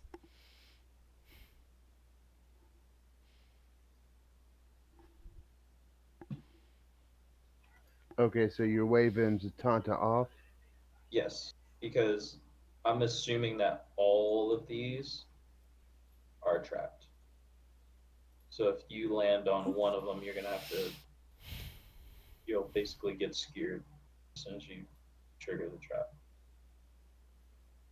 Arya's kind of like looking around, and she kind of, she's like, oh, she knows, she finally notices Devlin and Satan's like, she kind of begins to shuffle away back. It's like, if y'all got this all in hand, I'll go back to camp.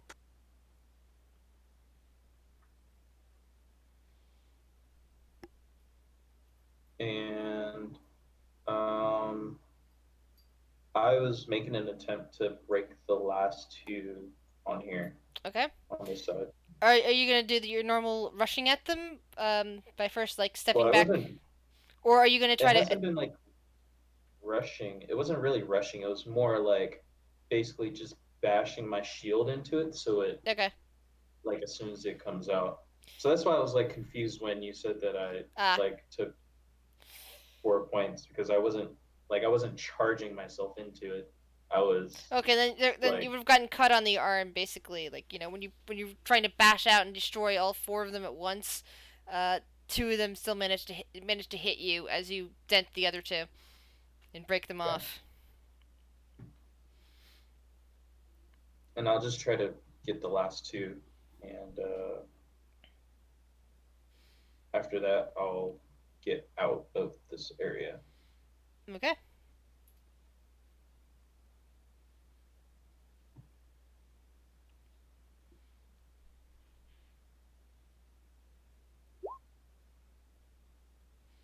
All right. Well, let's see.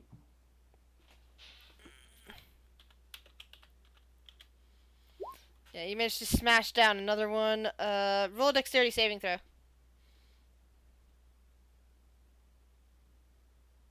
All right, you managed to pull back before the final blade can hit your arm. And I'll just knock the last one out if I can. Yeah, and this time, unfortunately, you miss your timing. Zatanna is just standing over there watching you. Arya is trying to sneak off, and Devlin would be eating popcorn if he had popcorn. Yep. And you managed to get the last one. All right, and then I go along the ledge and I come back on this side.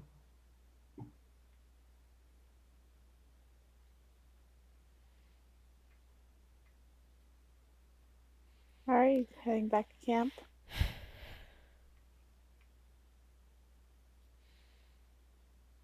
Iku kind of looks over at the paladin and says, "You look injured, child. What happened?" Yeah. Let's just say there's a lot of traps in the entrance. I've managed to clear a path, but it's going to be quite a climb getting the next stage or the next level. She looks carefully up at the statue and smiles slightly, and then looks at the group of you and says, "Have you thought about the lesson of the crocodile and the man?" I've Uh, heard the of story. Ah, Me neither. Do you know it? oh, well, of course, child. And I apologize to the GM that my accent for her keeps slipping. I keep forgetting what voice I want to use for her. In the early days of the world, man stood by the banks of a river, frightened. Crocodile raised his head from the water and asked, "What troubles you, cousin man?" Man said, "I must cross this river, but I fear to enter the water alone, because it teems with your brethren." Crocodile replied, "It's true, you would not be safe, but I will carry you across the river safely on my back, if you promise to return the favor." Man agreed, and the crocodile bore him to safety across the water. When they reached the far bank, Man asked, "How can I repay you?" And Crocodile replied, "I wish to see the realm of humans, but I fear to go there alone, because it teems with your brethren. You must carry me on your back across your realm." Man felt he had been tricked, but a promise is a promise. So he carried Crocodile safely on his back across the entire realm of humans, a journey that lasted many years. He also swore in his anger that never again would men and crocodiles be friends. So it has remained to this day. This is from the ancient peoples, long before the folk from the old Milam Empire came and settled this land and took and appropriated most of the culture. They brought What? with them Why? crocodile like people, the lizard folk, not just Why? humans. What? Satanta will actually write all this down in her little notebook. Uri kind of looks confused, like, what? Why would he be a hey? Why did he not think he's tricked? A promise is a promise, and animals are far better companions than humans. She kind of looks She embarrassed she and she goes, smiles kind of looking happily down. at Arya. Well, that is man's hubris, is it not? He did offer to do the same for the crocodile, not thinking about how vast his lands were. And crocodiles are god awful heavy. But he did keep up his promise. He carried that crocodile across the land. And she gestures again at the statue, showing the man holding the crocodile on his back.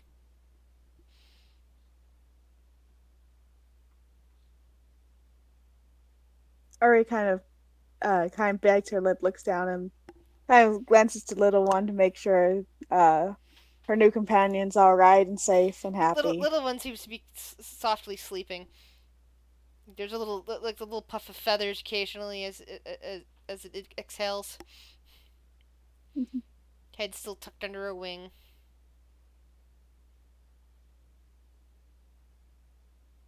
Um, Dozo is just gonna prepare for bed and get some sleep. Um, Same with Satanta. he'll take Dozo will take second watch. Okay. Try to get some rest first. Uri will take first watch. Okay. Who's taking third watch? Who doesn't have dark vision?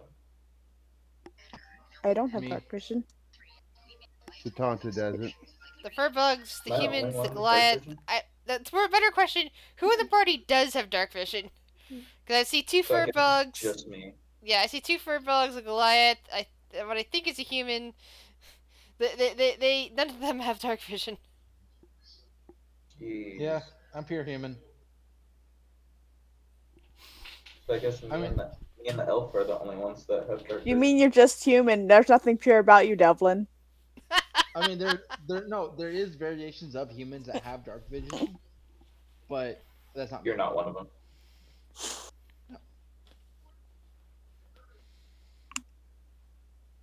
And you don't know Devlin Spook's in the bed, so he's pure in your eyes. I mean, like, no, this was out of character. I mean, like, you're the one who was, what, looking for a brothel? Or am I confusing that with another He game? went to the No. raucous tavern at least. Yeah. I think the brothel was for a different reason. I don't remember. But yes, I was in the Rockets Or Tavern. It was mostly or to so yeah, steal coin. or mostly it was I might be confused with another game. You're probably thinking of my character who went to the brothel on the Sunday night game. Were you there? You were there in that episode. Oh yeah, armed with only a pebble, two hand axes, and a loincloth. Fun Yeah, times. and you rolled a 1 on the d12 when you were naked, yeah. Because you were playing a male character. And my character got to have a good, enjoyable evening with a Goliath woman.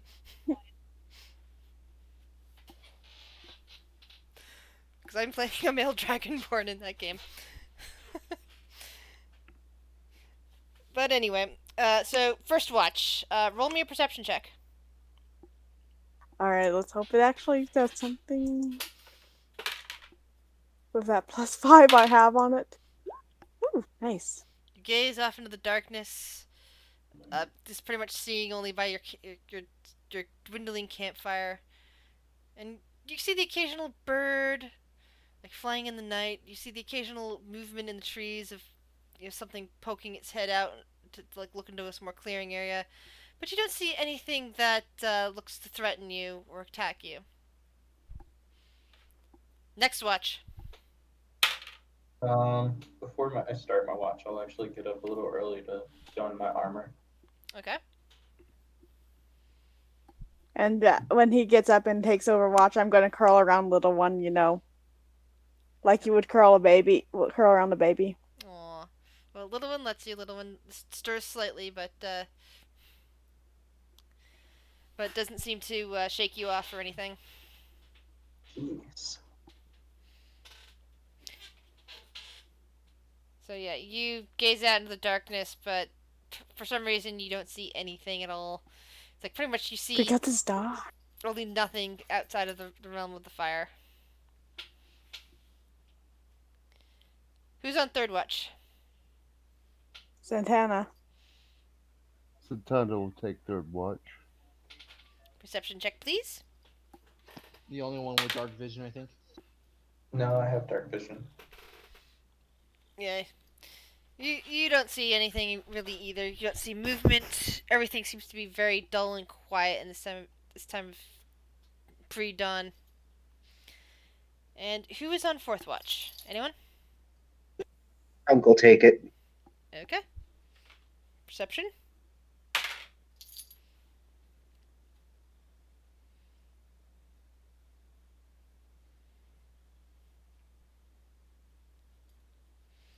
Alrighty then. Much like your companions, you see nothing in the night. Even as the night turns to dawn, and another day has bloomed. It is now renewal 20.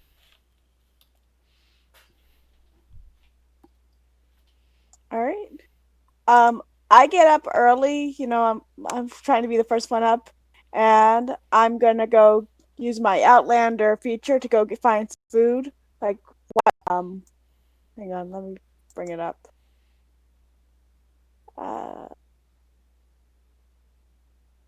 But hang on, I'm trying to find it. Here it is, feature wanderer. I can find food and fresh water for yourself and up to 5 other people each day, providing the land provides berries or so forth. Right. That's still not. Well, you're actually on a river, so all you need is a way of purifying that water. You have as much water as you. Spell. Yeah. In terms of finding fresh Well, I'm more water looking for for finding fresh water for people than so, as well as food, because you have yeah, 3 for so 6 altogether in terms of amount of food you can get, or 4, 5, 6, or 8. There are 8 that need fed. Well, one large bird. So red rolls. Yes, please. I'm gonna go get some hunt. And you hunt. Hello. You hunt nearby and manage to find some lovely edible berries that you know are good. You find several local. They're not exactly. They're some kind of probably dinosaur of some kind, but they're the size of rabbits. So you catch them and break their necks because they walk on 2 legs, but you know, they're basically I will end there with sized. death. So you bring back enough to feed 6 fighters in the party. And Santana, what were you doing? While she's out hunting, Satana is gonna look around and see what she can use to make some grappling hooks and see if there's any ropes laying around. All right, investigation.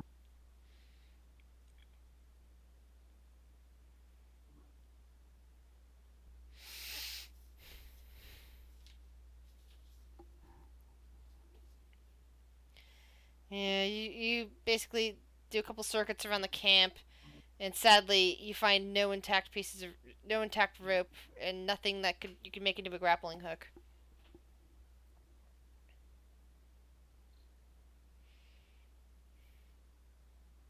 Anyone else doing anything while Arya is out hunting? Remember, I only got enough for 6 people. I'm just gonna eat my rations Okay. since I bought plenty of them.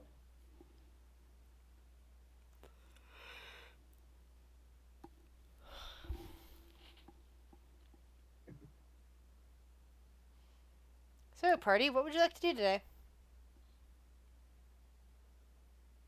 Your canoes are still intact. Iku, after the breakfast that Arya has provided, goes over and come over and make sure that it's all okay. Nothing's coming to them. Arya kind of looks at the party like, maybe we should go find little one's parents now that it's light. She kind of. Well, we do have to find this guardian Naga. I think Iku would probably be best to show us. If you wish to get back onto the river, we can do that. So no more checking out the statue? But if it's as troublesome as it is right now, it's kind of lost interest to me. It makes me wonder what could be being protected so harshly.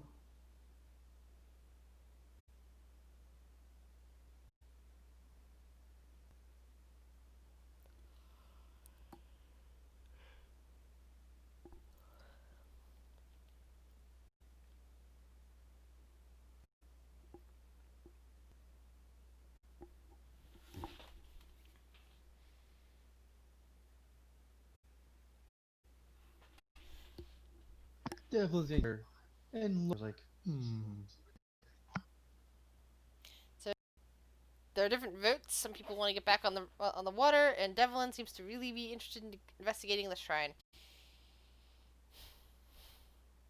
Duzzle, Don't go on the left side. you I'll you would just have tell him not to go on the left side. okay. You would have regained all your health since you had a long Yes.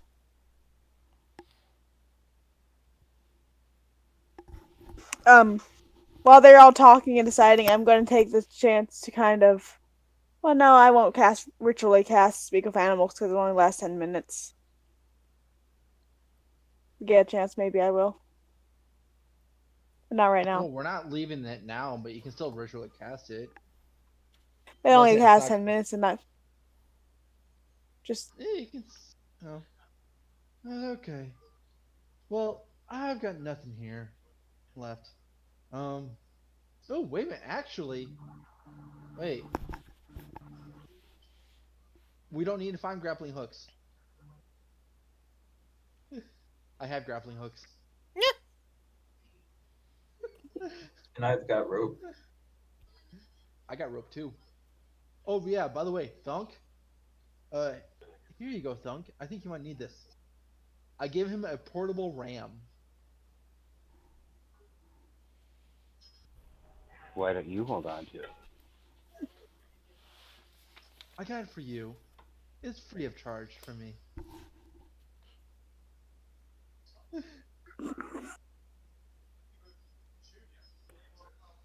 Well, you're so thoughtful, I guess.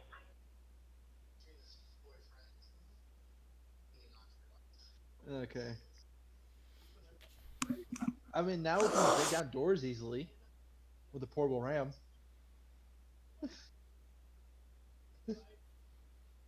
Or you could just pick the lock of the door. Sometimes lockpicks are not the best option.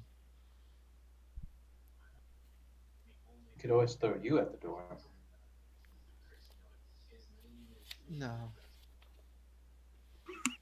Um, Santana, I have grappling hooks. What is your idea? Actually, hold on, wait.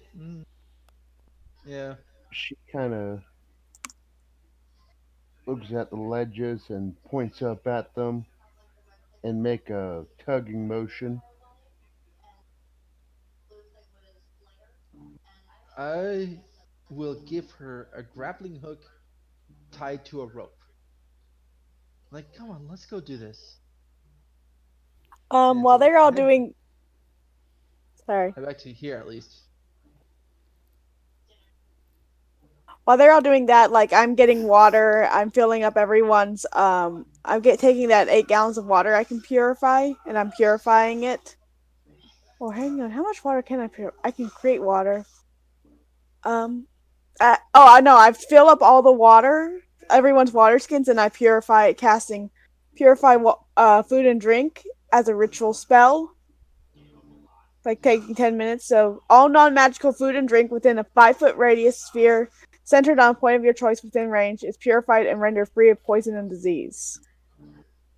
So while they're all talking about doing that, I'm kind of sitting there purifying everyone's water.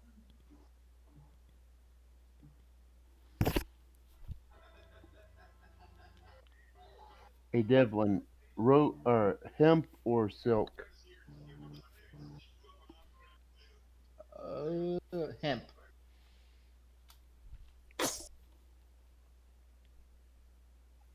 Okay, I just wanted to make sure of what to add to my inventory. She looks it over and she looks up to you and kind of cocks her head with a look of, "Are you sure about this?" Devlin Spooks Extraordinaire. It's certain for everything. So let's do it. Don't go She on that side. shrugs and looks around to the rest of the group, see if anyone else is going to tag along. I'll tag along. Ari is purifying everyone's water. Ari is kind of busy at the moment. Deep in her 10 minutes of concentration. Guess who doesn't want clean water? Incholt. See, the party is going having fun while the cleric goes and does, Druid. or our druid goes and does druid things. Listen, do you want some clean water or not? I'm just messing. Okay. So we're just doing shenanigans, like always. Yes, we always do shenanigans. This time I'm not participating in these shenanigans because I'm going to get a bunch of nat 20s again. Not nat 20s, nat 1s. That's even worse. So I guess in this case, Okay, so who will be the first one into the shrine? it would be you. You have the grappling hook. I would just Age before flank beauty. to the right side. Alright, so I'll follow the ledge over to where the traps were. Yep. Yeah, those traps are still inactive on that side. So then if you move over one more square, I can cross over as well.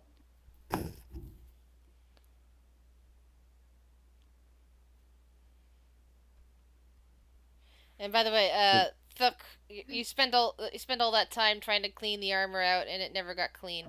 It just seemed to be rusting horribly They as you hadn't left been it in the water.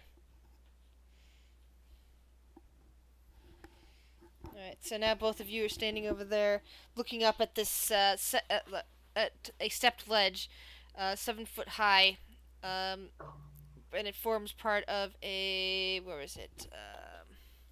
16-foot high terrace at the top. So there's basically 2.5, just over 2 of these major step ledges. Okay. Okay, before Satanta does any rope slinging, I think it'd probably be best to see if there's any traps around. Which, with that Yeah, you investigation, definitely don't see any traps down here at the bottom of the ledges. okay, she will toss the grappling hook up to the ledge. Okay. Roll me a 1d20 and say high or low before you do.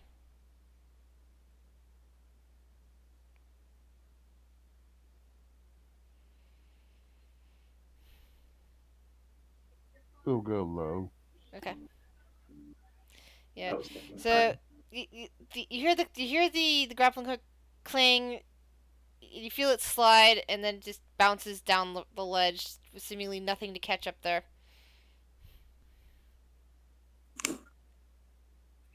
Okay, she'll try it again.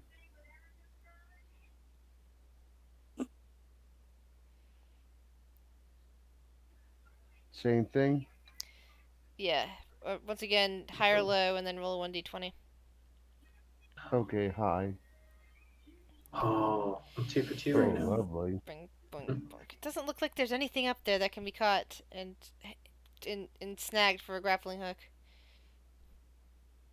The walls are too smooth. I The floor offered, is too smooth. There's like I no. offered to give her a boost. Yeah. Okay, how tall is this thing in front of us? 7 feet. It's basically a step ledge. It's 16 feet altogether, but the ledge in front of you directly is 7 feet. You can climb up onto that ledge, then you can climb up on the next ledge, and you'll be up high. Technically, I think they're actually supposed to be 8 feet tall because it's 16 feet altogether, but the book wrote it as 7 feet. So I think there's like a slight incline on the in between ledge is what I'm thinking. Okay, so Satanta will roll the rope back up and stuff it away and climb up onto the lower level. All right, you climb up successfully. Oh, I was assisting with the strength check. Yeah, you don't actually need a check to climb up these ledges. Okay. So you're in the in-between section. There's another ledge in front of you. You look around. You don't see any traps here. You don't see anything particularly interesting either. Alright, climb up to the next level then. All right, you climb up to that, and you're on a small ledge. Uh, and you see in front of you a bunch of tiled patterns in 4x4 patterns in each square. And you can stand right up there at the top of the ledge without stepping on the tiles. But you see that the pattern covers the floor from wall to wall. You can see all the way to another 7-foot high ledge that separates this section of the hall. So you can only make out the top portion of the door.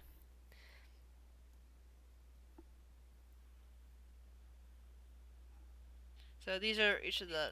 Actually, I can put you there, just to indicate that that's what you see. So there's another ledge here that's 7 feet tall, but you're standing right in front of the tile, the 4x4 tiled patterns, and you can see the top part of a door over there.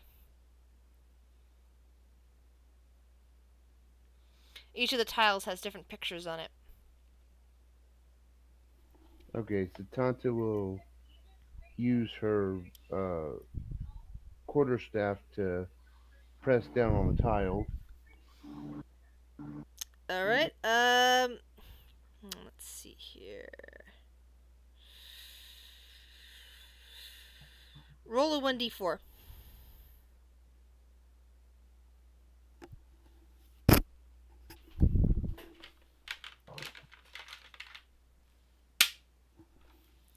All right. You press it, How are you pressing one that's directly in front of you? Your staff is a 10-foot staff, correct? Yes. Okay. Or well, the whatever reach quarterstaff's supposed to have. And is your quarterstaff made out of wood? Yes. Okay.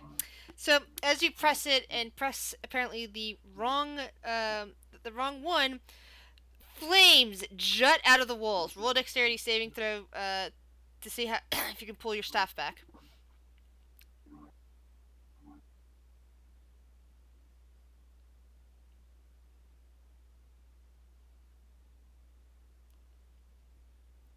I'm assuming I see these flames from where I'm at. Yeah, even from down below, underneath the ledge, you definitely see a burst of flame from above. Yeah, your staff catches fire, and let's see, staff itself.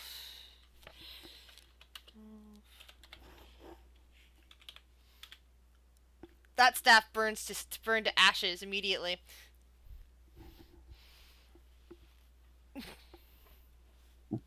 She turns to the others with a raised eyebrow and show them the charred remains.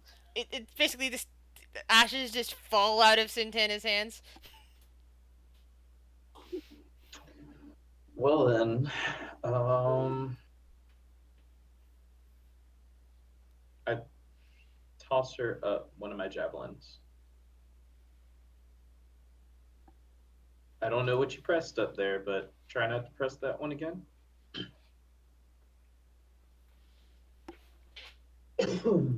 Why don't we use the warhammer that no one needs to use off the dead guy? You gonna toss us the warhammer? I can. I'll go get it. Roll intelligence checks, please, Santana.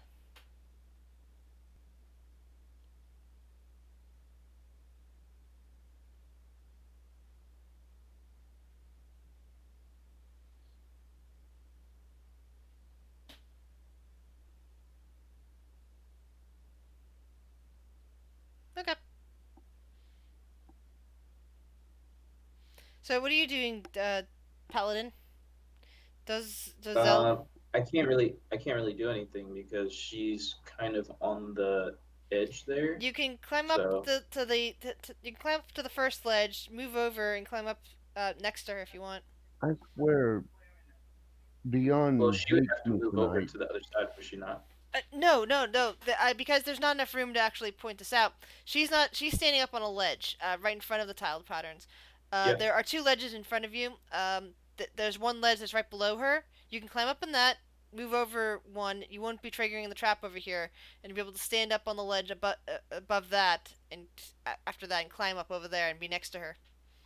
So there's plenty Okay. of room for you to climb up there. There's just not enough room on this map apparently to show it. I'll go right there. Yeah. So you're standing I directly in will. front of So you're standing in front of a set of tiles. Each set has 4 different pictures on it. You can see the top part. You can see another 7-foot ledge over here, and you can see the very top part of a door. What do the pictures look like? Um, I imagine that considering the story, that you see you see a picture of a man, you see a picture of a crocodile, you see a picture of a man on a crocodile, and you see a picture of a crocodile on a man. I asked her which one she pressed on. Let's see. You Which rolled a 2. You pressed the crocodile. Okay. Um, you said there's a man on a crocodile on a man and a crocodile, right? Yes. Okay. I'm gonna take my javelin or another javelin out, and I'm gonna poke the one that has the man on it, just the man. Okay. So you poke that, and it seems to light up, but no fire comes out. Okay.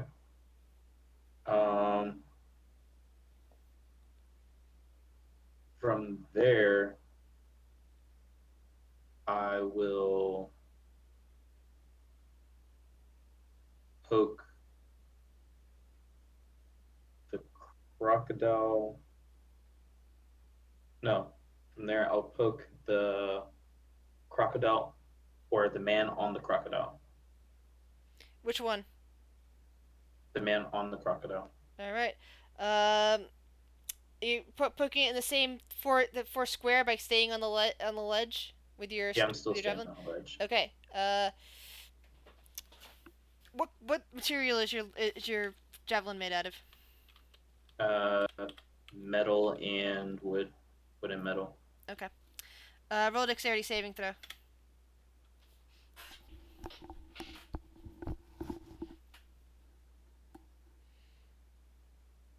And is the shaft that you're holding metal or wood? It's wood. Okay. So that part, the tip of the javelin where it's metal heats up red hot, and the wood catches fire and combusts. You have to drop it out of your hand and watch the wood part turn to ash as it heats as it threatens to burn your hands off. The metal part kind of lands on the glyph, and both it and the man glyph both revert back to their original color. All right.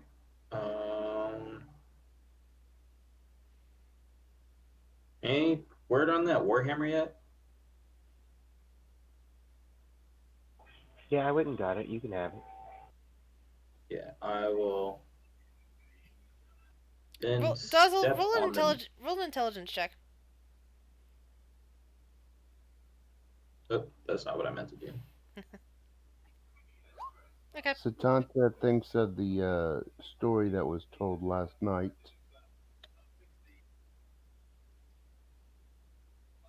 And as she had wrote it all down, she opens up her notebook to look the story over.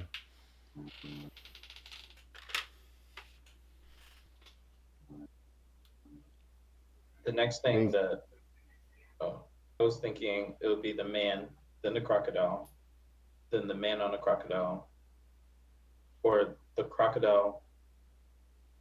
Yeah, the man on the crocodile, and then the crocodile on the man.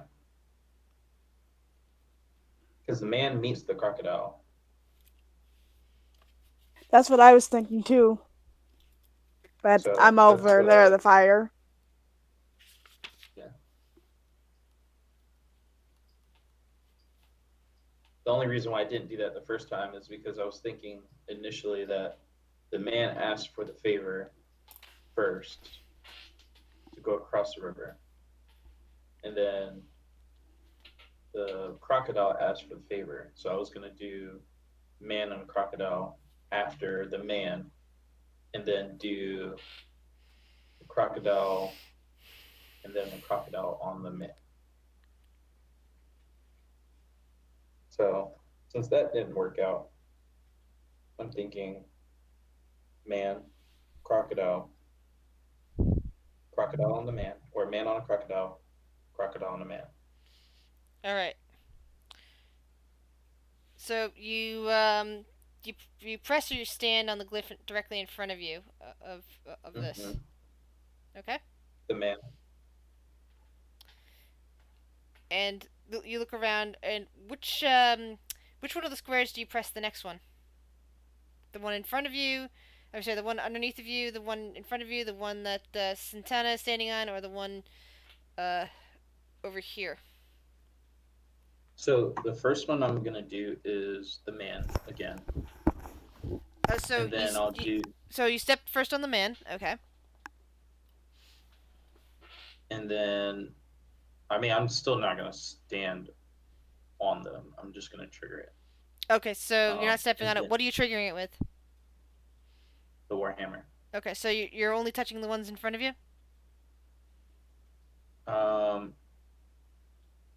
So wait, before I do this, when the fire started, Mm-hmm. did the flames engulf the whole entire area? Yes, or was they it did. just those square? Yeah.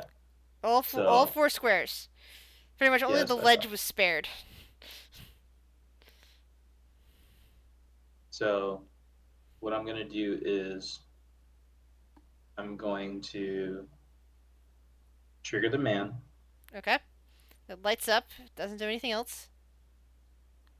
Then I'm going to trigger the crocodile on the man. The crocodile on the man.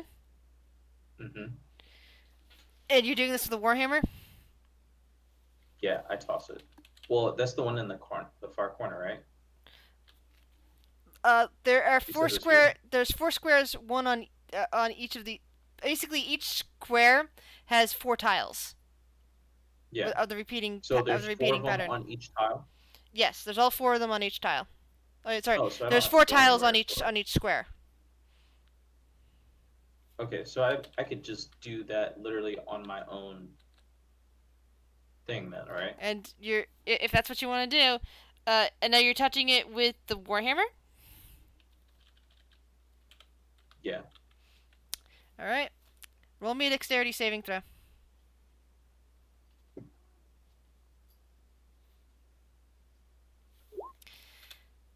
In your haste, thinking that touching these with the weapons is okay, you miscalculated. This warhammer is nowhere near long enough to touch this without getting yourself in harm's way. You're not able to pull yourself away fast enough in order to avoid being hit with 14 points worth of fire damage.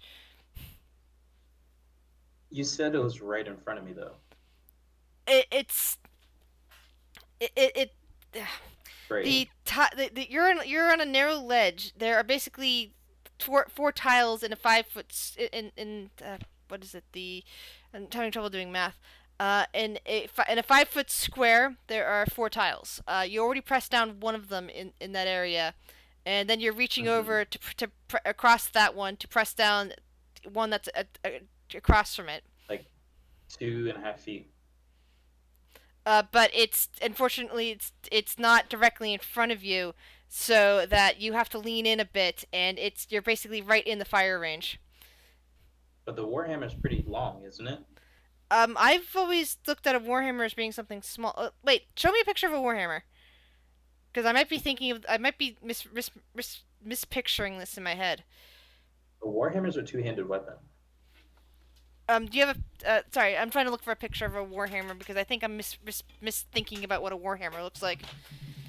Make me picturing a completely different weapon in my head, and that's what's causing me confusion. Sorry.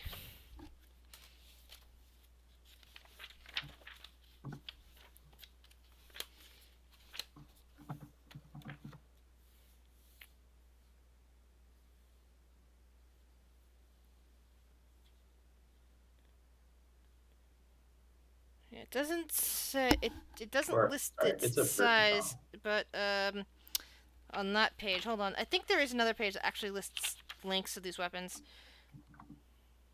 I posted a picture of a paladin carrying a warhammer. Ah, thank you. Ah, and you're right. That is actually the same length as the javelin.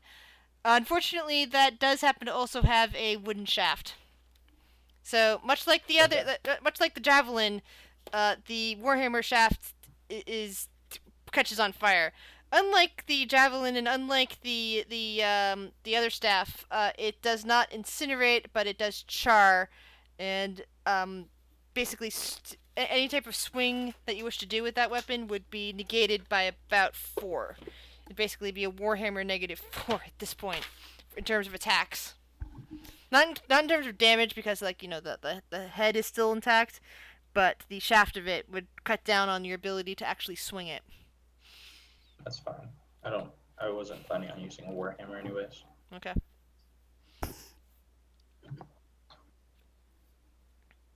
Alright, He so was covered in poop anyway. that's also true. Which probably made it ignite even better. So that combination didn't work. So man, wait, which one did I say the first time? You said man that I first. tried? Yep, man was first because it didn't set anything on fire. And then man, the second time I did crocodile, or the first time I did man and then crocodile, right? Or did I No, do you man did. and then You man did on? man on crocodile, and then you just did crocodile on man for that. After that. No, I didn't say crocodile on man. That's crocodile on man is going to be the third one. Yeah.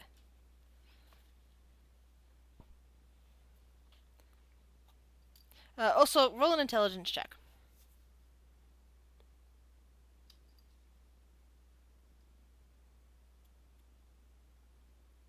All right. It's also possible that because these are repeating patterns in squares of 4, that you can only depress one of each of the 4 tiles each time. Like you can press like this one here and then that one there, and but you can't press down a different one in the same thing after adjacent to the one you just pressed. That you would have to move over to a different area, to a slightly different tile selection in order to press it down. All right. So I'll go with the human again. Okay. Lights up. Um,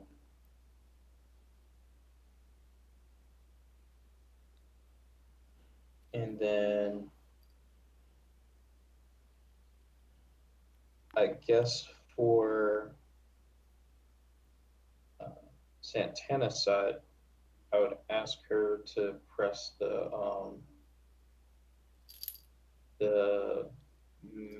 man on the crocodile.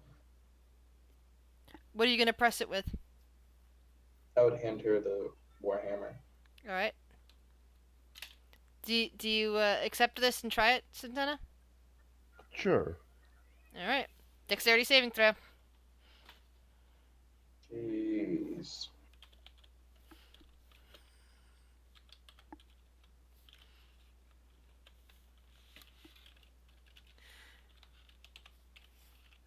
At this point, Santana, I'm gonna ask you also to do an Okay, since it was already badly damaged, the shaft just completely incinerates at this point, and the head of the warhammer just falls to the ground. Dexterity. Sorry, I still need a dexterity saving throw. For some reason, I thought that 13 was the roll. No, that was yours. Okay, it looks like my deck save did not uh come over to. Let me try it again. Yeah, so the same answer goes.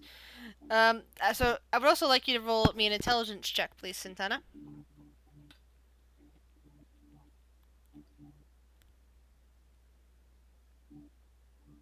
All right. What are the rest of you guys doing outside after basically seeing bits of light and flame shoot up from somewhere inside? Devlin and Thuck, what are you guys doing? Just watching. Yeah, I'm watching, and then I was curious if you had actually bought that ladder, Devlin. The what? Did you actually buy the ladder? No. No. No. Then the only other thing I can think of is taking a javelin, tying a rope to it, and throwing it as hard as I can against the wall. I got For what? another grappling hook. Remember there is a ledge here that you can carefully just traverse to get to the other side. Now I'm Well, talking they're all about for doing these guys that. so they can step over. Well, you can't actually see them right now. They're up 16 feet above you. So pretty much you're only seeing cascades of light that keeps reflecting across things. So there's some sort of fire going on over there, but you don't know what else is going on. You can't see them from where you're at. Alright, well then I'm gonna slide closer so I can see over the ledge and watch what they're doing. All right, which side of the ledge around the pit are you going? Ow, little Lyra, no, don't do that.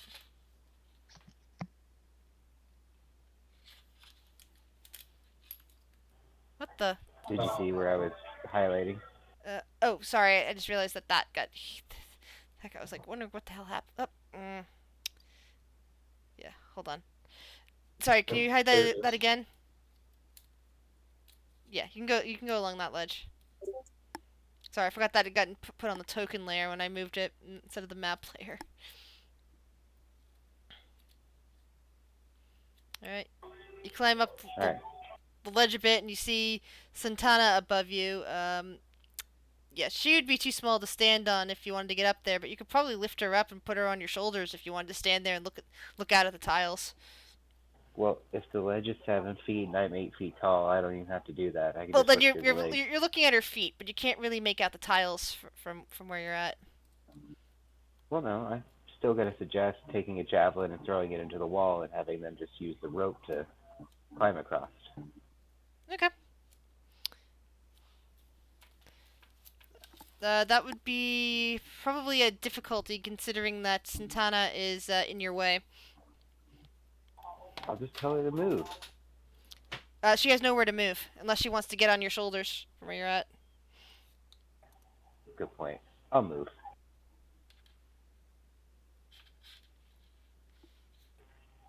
Hold on. So here's what I'll do. Santana, you come down off the ledge, and I will move over here. Don't move over there. No, well, that's on the he's on the ledge. He's above the pit. He's above the trap. Oh. Okay. I'm And not treating then that right now as part of the ledge because there's not enough room in the actual game map to move that. Then I'll ask Bormel to move down so I can climb up.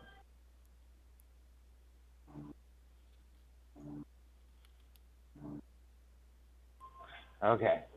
Now, By the I'll way, take some roll of my... a wisdom saving.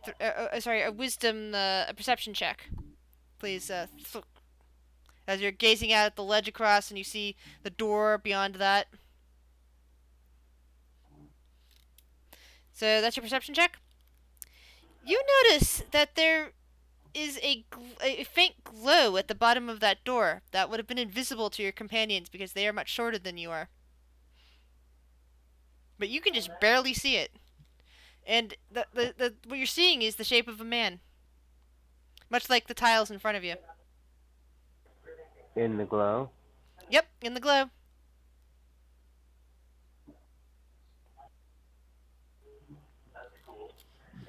How do you say that? Gazelle? Bormel? Yeah. Alright. How many of the men have you touched, or has it just been the one that you keep lighting on fire?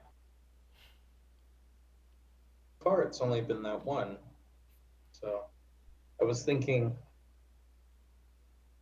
maybe it should only be man, but this is Well, the way let's that the try story it. goes. Oh. I'll pull out one of my javelins and, tell Touch him, the or touch ask the him man which, symbol in front of which you. one.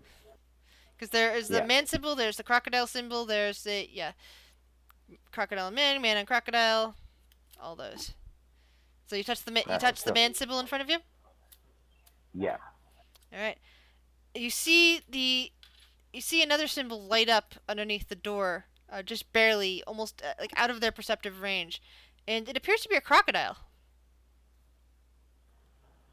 I've done that.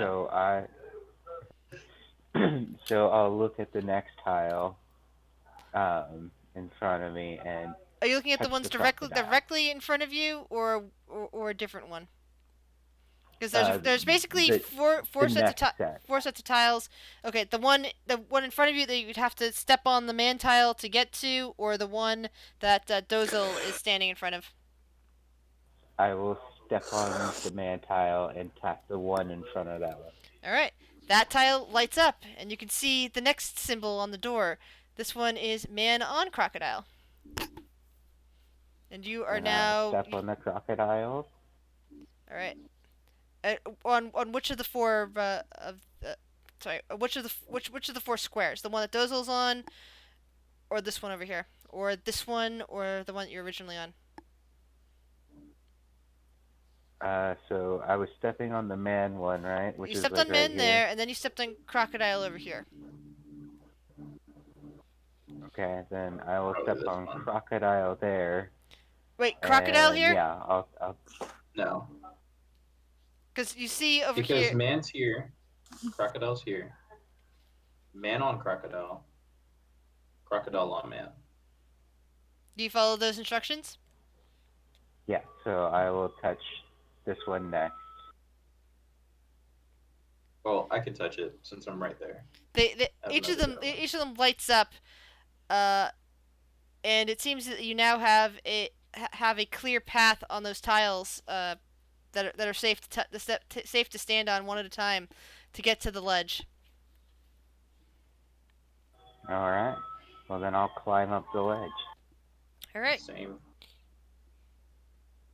that's where you're at. You climbed up the ledge. You're over here. Okay.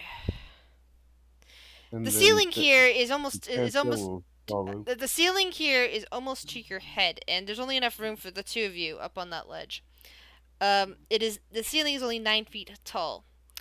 You see a wooden door at the back of the ledge. It doesn't seem to have a handle or a latch, but you see the 4 lit up squares.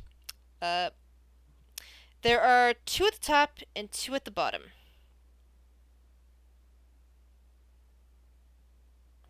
And they're lit up. Mm-hmm. I'm just gonna push on the door.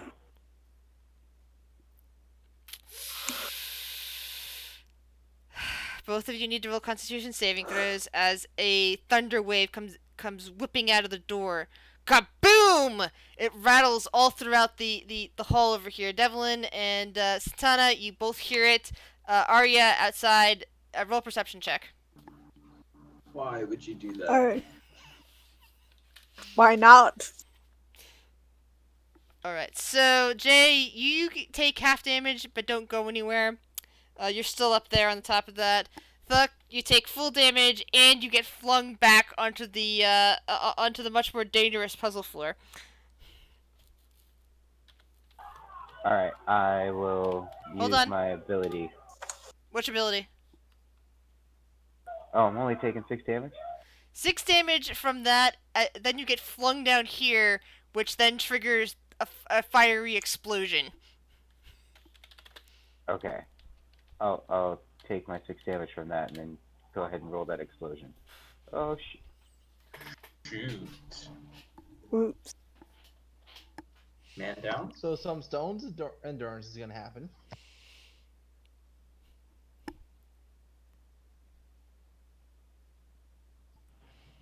Yeah, I am definitely gonna do the stone endurance.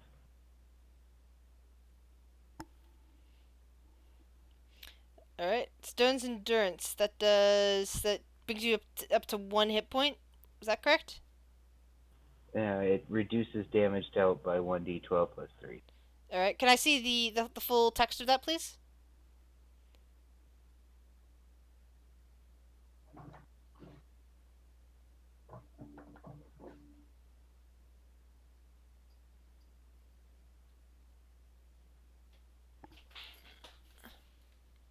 Yeah, I definitely was not gonna touch that. I wish I would have told you not to. I mean, like it's a door. Yeah, we can. I just need to see what Stone's Endurance does. Hold on, and then we can like pause here for the week. Alright, and while we are doing that, Controller. just kind of for the roleplay aspect, Aria's just kind of sitting by the fire, little ones in her lap, and she's talking to Iku, you know, about the local legends and shit. Hold on, let me look. Let me see if I can look that up in the compendium.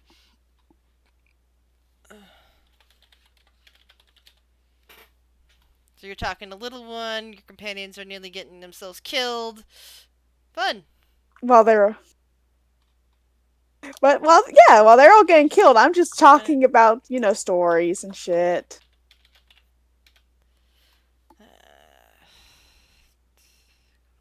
Traits. Here's Stone's Endurance. You can focus your stroke off injury when you take damage. Your action, add your Constitution.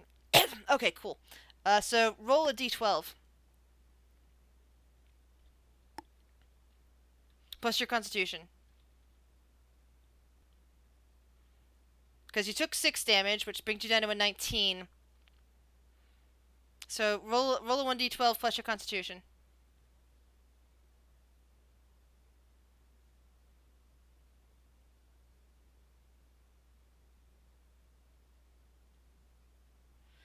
All right. So Hey. 14. That's awesome. 23, 19. That brings you down to 0 hit points if that's concerned, because it reduced to 33 by 14. So let's see, that's 20. So that's 19, but plus 6 is 25, and that's how many hit points you have altogether. So you are at 0 hit points. And Would I have heard that with my perception? I was 13. with the 13, not so much Everybody unless heard that. yeah. Well, you The might have heard thunder wave? you might have heard a crack of thunder, somewhere.